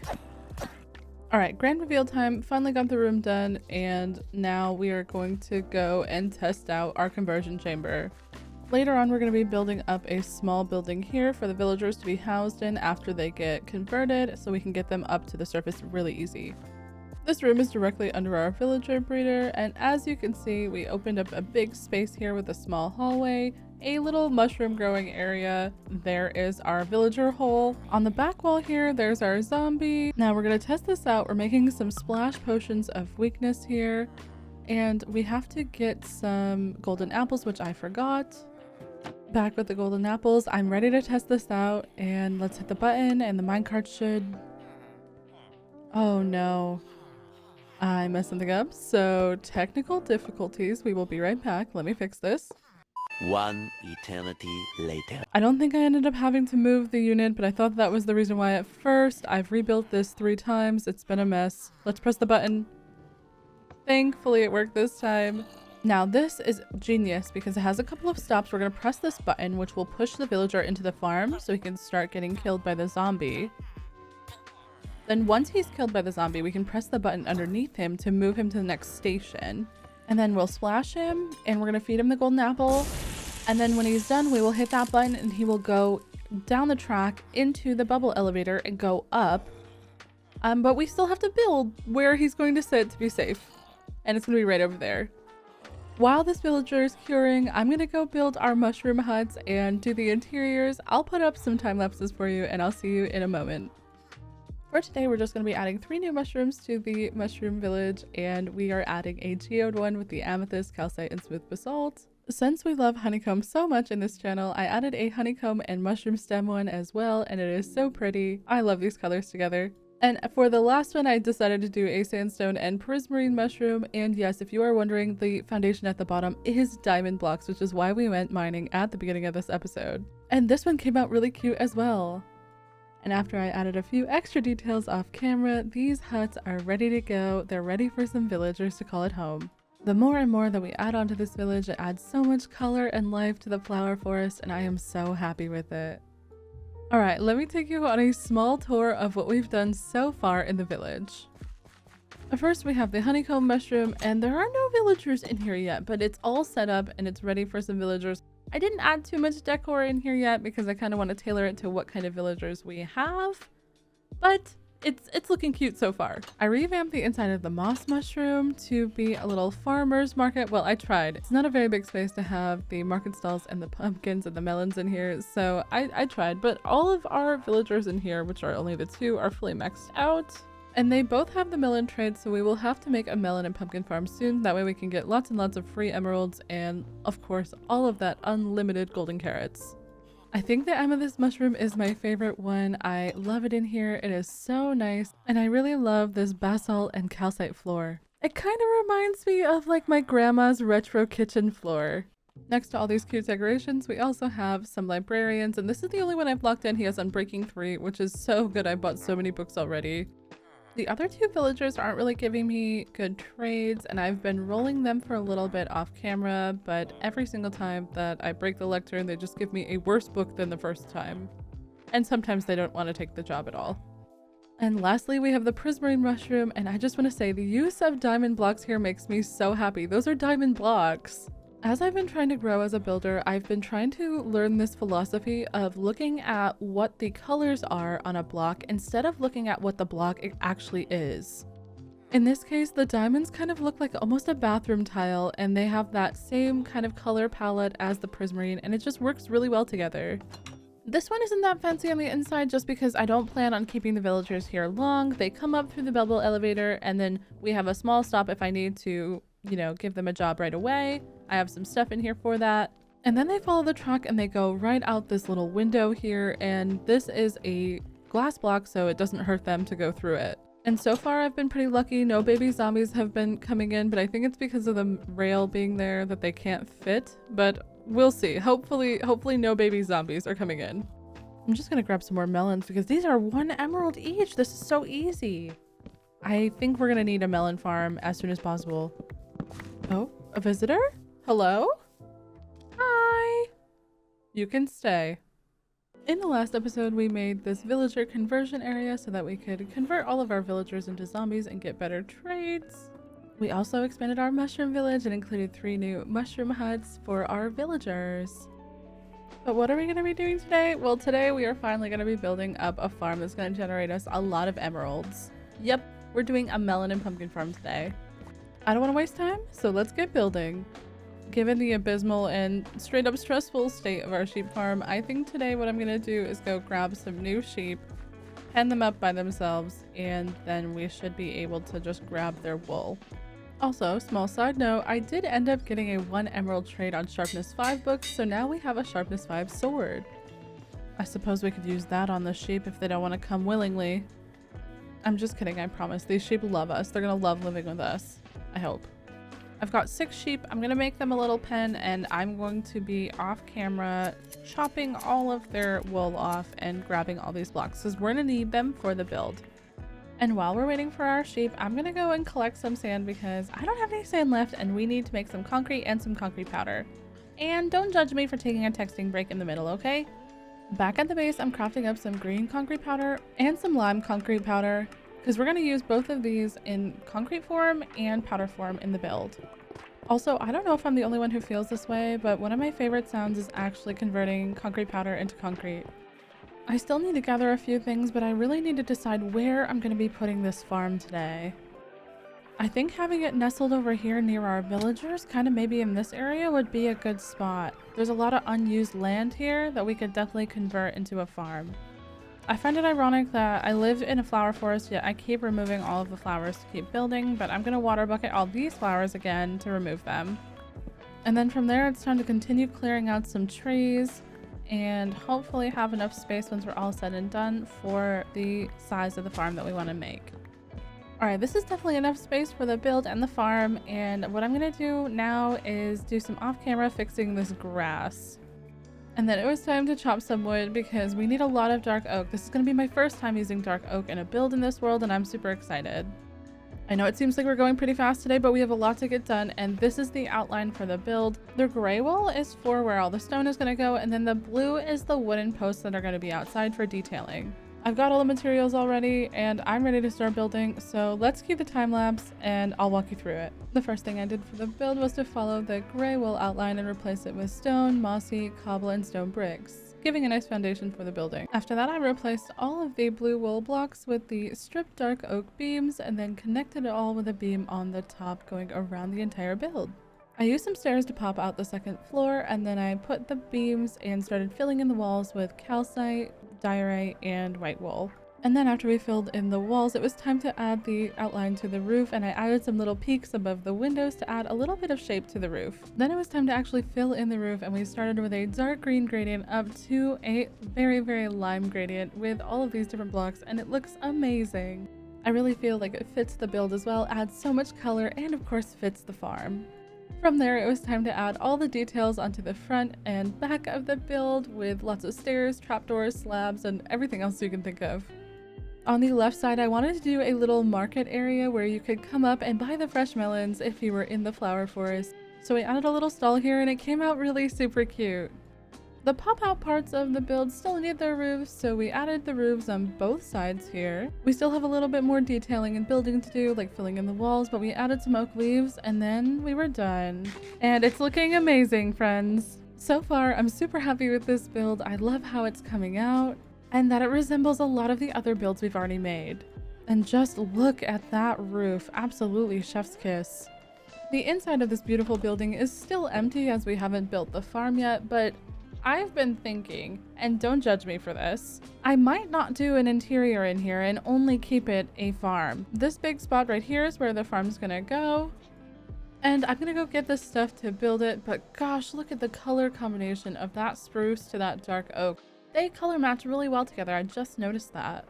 Okay, I'm back with all the stuff that we need for the melon and pumpkin farm, and we're about to get ready to build it. I'm super excited because the build is beautiful, and soon it'll also be very, very efficient as well. So I was listening to music and I wasn't really paying attention to what I was doing, and I mined out this whole area. I only needed to mine out the middle. Then I had to place all the stones back down. Oops. And then I started laying the track and I was trying to connect it all and I couldn't figure out why I couldn't make it work, and I was getting frustrated. I was scared and I was screaming, and then I figured it out. Once I had it working, I put the minecart on the tracks and then I started to place the dirt. I put down the water and the shroom light and then started to plant up all of the melons and pumpkins. Then I added a temporary block border on the top so that I could place the pistons. Placing the pistons is one of the harder parts, so you have to kind of look at this little line right here between the blocks and then be very careful while you're placing. But if you look directly right, yeah, there. I don't know how to explain it very well, but that's where you look. I filled in the rest of the pistons and I got super annoyed by the minecart below me, but I didn't want to go and remove it because I was lazy, so now we all have to suffer. After that, it was time to remove the temporary cobble border that we put on the top. And in the gaps between the pistons, we're going to be adding observers. They're going to watch for changes in the melon and pumpkin stems so that the pistons know when to activate. So to place the observers correctly, you look at the stem and you wait for the black border to go up around it, and then you place once you're hovering over it. Like that. And this could look different with other texture packs or other cursors, but that's how you do it.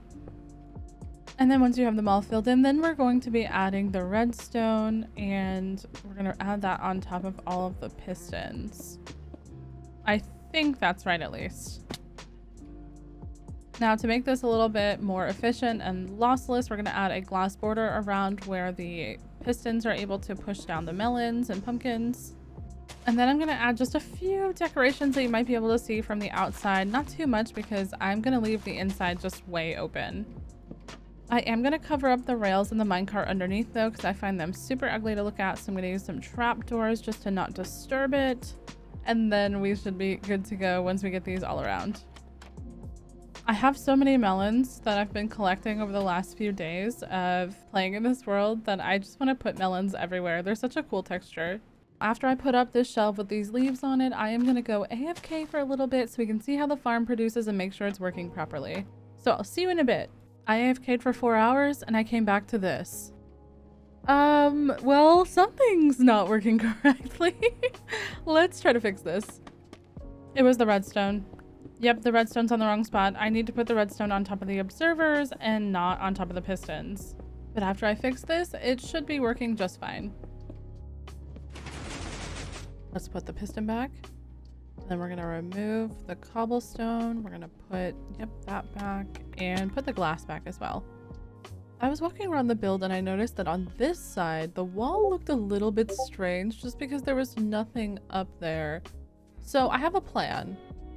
I'm thinking we make a little pop-out window there, and we can make that with some lime glass because it'll be that same kind of green that we're going for in the roof. So let's right here remove all of this really quick. I'm gonna put a lamp here to add some light and then put the glass in front of it, and it'll kind of be like a little pop-out bay style window. And it doesn't really matter that we won't be able to use this because, you know, it's just for the aesthetics. Okay, added all the details to it. I think it's gonna look great. And yeah, that at least breaks up that white wall. Yeah, I love that. What are you doing, buddy? I think he's trapped in a rose bush. Aw, poor buddy. Okay, now I'm gonna move all this stuff away and we're gonna work on a path. After I moved away all those chests, I added a path out front, and what I wanted to do was link up the market to the main pathway. And then I thought about putting a little melon and pumpkin garden out front and alternating the melons and pumpkins so that it would look really cute. While working on everything else and also doing a little bit of AFK time, we've got so many melons and pumpkins to use now, so let's get trading. Okay, I actually think that we're gonna need to go get some more villagers. One eternity later. All right, I finally got these villagers into place, but none of them have the trades that I want. I want carrots and potatoes, and none of them are giving me the right trade. They're also being quite annoying about taking jobs quickly. They're just kind of staring at each other, so I will bring you back in a few minutes when they're done. Okay, finally, one of them has the correct trade, so I'm just gonna level this guy up. Hopefully he gets pumpkins and melons. Okay, he got pumpkins, nice. All right, level up again, please, sir, please. And he got melons. Thank you. Thank you. These other two villagers, though, they are quite, you know what? The worst. You're both the worst. I've been doing a little bit of light AFKing, and wow, there's Enderman grief all over. I'm gonna fix this really quick. Let's check our chest. Oh. What? They took a block out of my farm. Oh my gosh. Enderman, why? Enderman, why? AFKing though is paying off, and we are making so many emeralds, and I am so happy. I wish I could auto craft these into melons, but I don't think there's a way without mods. Here we are once again asking you to have the correct trades, and no, you don't. Why do these villagers hate me so much? Why do they hate me so much? I just had an idea to bring some more detail to the front where our melon and pumpkin patch are, but it's going to require us to get some candles. I also got some sea pickles for added flair, but here I think we should be able to add on sea pickles and candles to the top of these melons and pumpkins, and it'll look like little stems. Oh yeah, that's cute. That's like super cute. All right, let's see how we feel with the whole field. Oh, I love that. I suppose we should also check on these farmers and make sure that they have... Wow, okay, finally. Thank you. Pumpkins?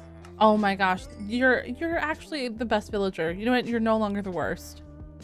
And melons. Okay, now that we have all three of these villagers, we are actually getting a ton of emeralds, and this is such a good thing. We're gonna be so rich. Of course, it's super useful to have all these books, but also the golden carrots. We can also trade from clerics, we can get ender pearls, and even bricks from mason villagers as well. There's so many good uses for emeralds. Villager trading is kind of OP. But before we end our episode, there's one last thing that I want to do today. And our map has been updated, and it is looking so cool. I love this flower forest so much. In today's episode, we have a lot to do, and it's something that everyone's been asking me about for a while. Yep, that's right. We're baiting the dragon today.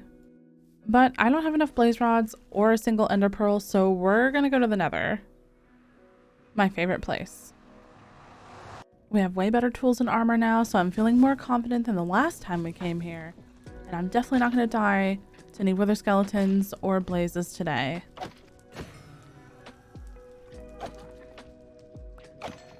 Give me your pearls. Thank you. I forgot about this, and now I'm not even going to ask questions. You know what? We're just going to move on. I finally made it to the blaze spawner. Let's get a bunch of them, and then we will go and kill some endermen for some pearls. Okay, after these two, I think we should have enough. Let me double check. 12. Yep, that's more than enough. Okay, warped forest, here we are. Now we just gotta stalk some endermen, and there's one right there. We do have a boat, so we can try to get him in a boat. You want to go in the boat? You would like to be in my boat, please. Please, in the boat. Okay. Why don't you want to go for a ride? There we go. Well. Oh, now you want to go in. Thank you for your pearls. And now to just do that a couple more times.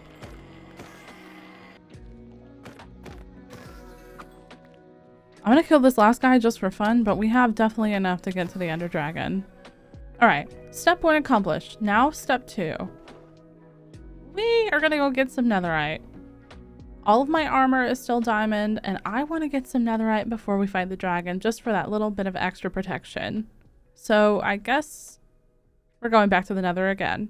I brought all of my gold to trade with this piglin, and hopefully we can get a fire resistance potion. But if not, it's totally fine. But of course, he only traded me what felt like an inventory full of junk. Nothing actually helpful, except for maybe some spectral arrows. That was, of course, all the gold I had. So over here, when I'm going to mine down for some netherite, I'm just going to remember to grab all of the gold ore that I see. So I mined a long staircase down, and I went to actually go start gathering the ancient debris we'd need to upgrade our armor.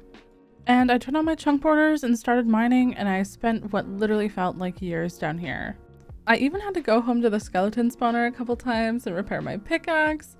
And I realized at one point that I was not mining on the level that I normally mine on. And here is the moment where I realized it. I mined upwards, found an instant piece of ancient debris, and then moved into a higher tunnel. I don't really think it matters. I'm just a creature of habit. Back home, I went to repair my tools again, and I made my way back to the storage building so I could start smelting up all of this beautiful ancient debris. But there was one thing I had to do first. Yep, that's right. We absolutely had to have an ancient debris shower. But enough of that. I'm setting the ancient debris to smelt, and I'm also going to smelt up some of this gold that I saved. And we ended up getting enough for 7 netherite ingots, which is pretty awesome. I'm just going to plop down this smithing table right here, I guess. And now it's time to finally upgrade our armor to full netherite.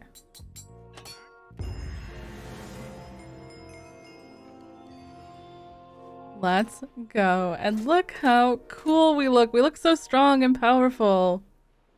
Now we still have 3 more ingots left, so I'm definitely going to do the silk touch pickaxe as I use that one the most, and my sword. What to do with the last one? Oh yeah. The hoe for the flex. That literally leaves us with one last thing to get before we can fight the dragon. A new bow. Ours is lacking.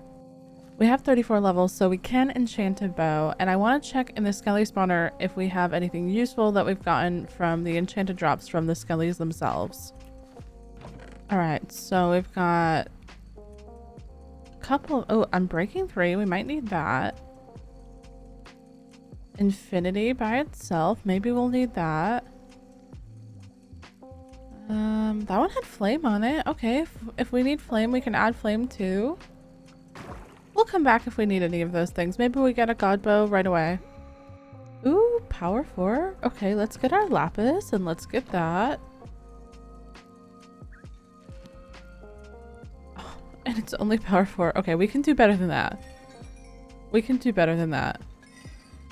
We'll disenchant this other one too. Flame, unbreaking 3. Oh, we should have kept the power 4. We should have kept the power 4. Alright, I'm only at 29 levels again. I'm gonna go sit at the skelly spawner to get more levels, and I'll probably grab a bunch of bows that we can try to make a cool bow out of. So BRB. 30 levels, time to enchant. I'm breaking 3. Let's get power on there. That's the same bow. It's the same bow, it's just backwards. Why is it the same bow? Okay, back to 30. Please be something good. Power 4 flame, let's go! We have unbreaking and we have an infinity bow as well, so we can put our anvil down and just combine all of these. Alright, let's just combine these up, and we're not going to look at how much XP that's taking, and while it may not be the best bow that we could ever get, it's pretty good just for using stuff we had laying around and the enchant table. Alright, I think the next thing we gotta do is make our Eyes of Ender, because we're pretty much ready to go. I am also just going to quickly make an ender chest just to store some extra stuff in since we don't have shulker boxes yet. We'll put our hoe in there. I'll also just throw our blaze rods in there and some extra ender pearls just in case we need them. Yeah, we'll just put all of those in there in case. The rest of this we need except for the obsidian, which we can just put away. All right, well, with our Eyes of Ender and our bow and all of our tools and armor, I think it's time to finally go start finding this girl. And of course, my first pearl breaks, but at least we know the direction. So I'm staying positive. Let's go this way.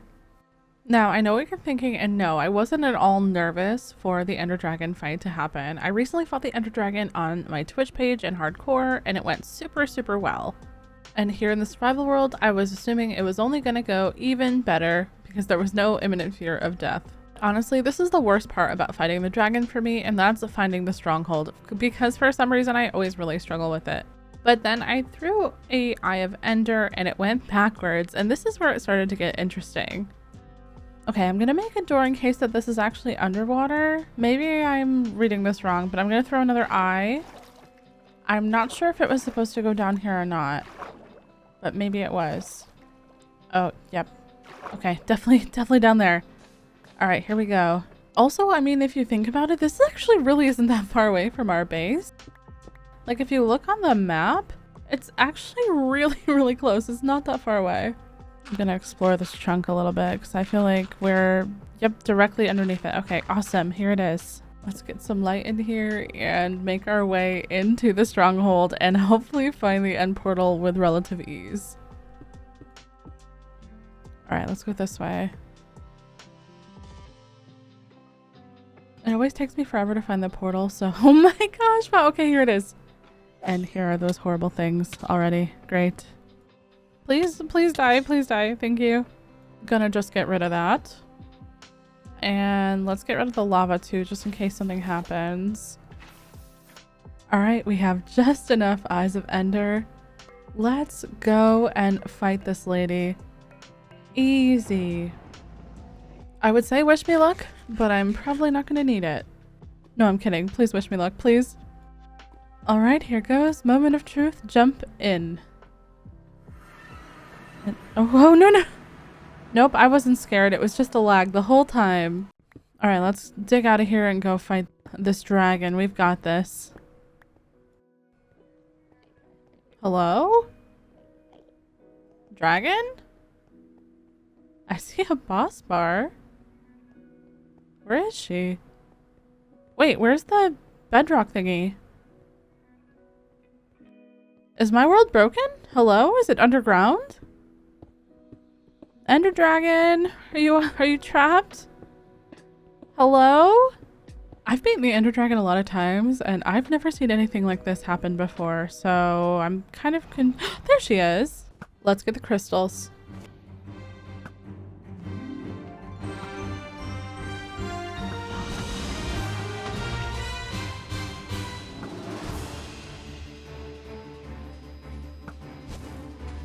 You know what? I'm not even gonna try. This one's too tall. I'm gonna just water bucket up.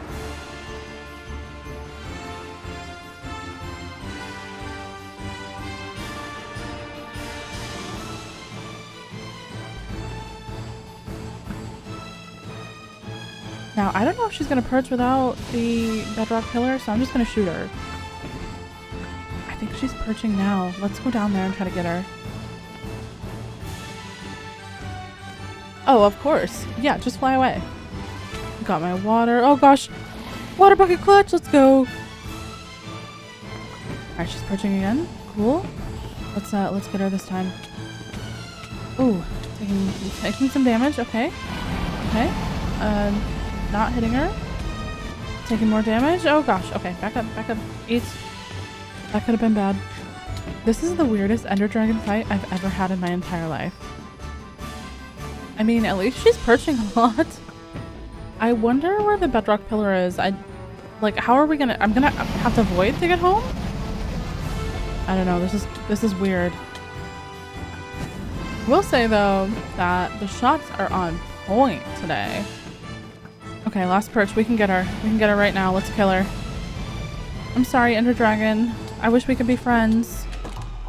And there she goes. Free the end. GG. But how my... What? Did y'all just see that? Okay. I don't know what's happening. This has been the weirdest thing I've ever caught on camera in this entire Let's Play. Let's grab the egg. Where is it? There it is. Pog. And now we can go find the gateways right over there. And let's go get an elytra. Oh no, I forgot blocks to bridge with. Oh no. Alright. We'll have to go home really quick and grab some blocks. And then we can come back and go look for an elytra. That sounds like a good plan to me.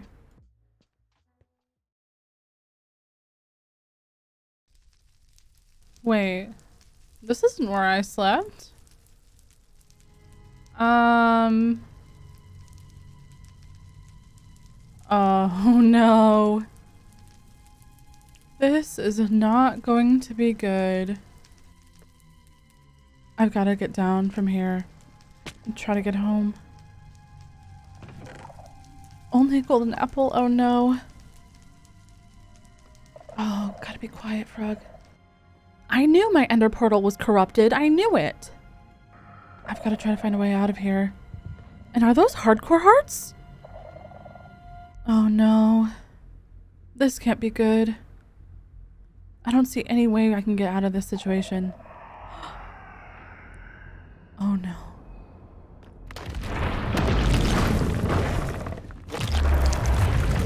Oh.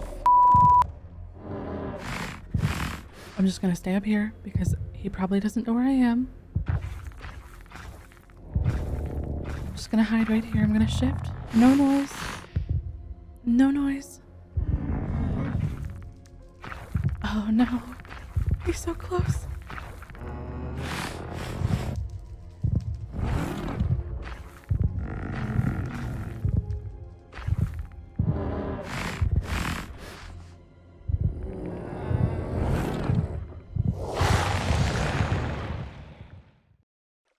Hey everyone, if you made it this far, thank you so much for watching. I really appreciate it. Though the 119 series has ended, we passed on the good vibes to the hardcore 119 series, and this is the world. We're about to hit 500 days survived in this world, and we're still alive making content if you want to check out more content from me that's comfy, cozy, and a little bit chaotic. Last thing, I just want to say thank you guys so much for all the support on Twitter, Twitch, YouTube, Instagram, TikTok, all of those platforms, even Discord. Thank you all so much for your support this year. I really appreciate it. I'm really looking forward to another year of making awesome and fun videos for you all.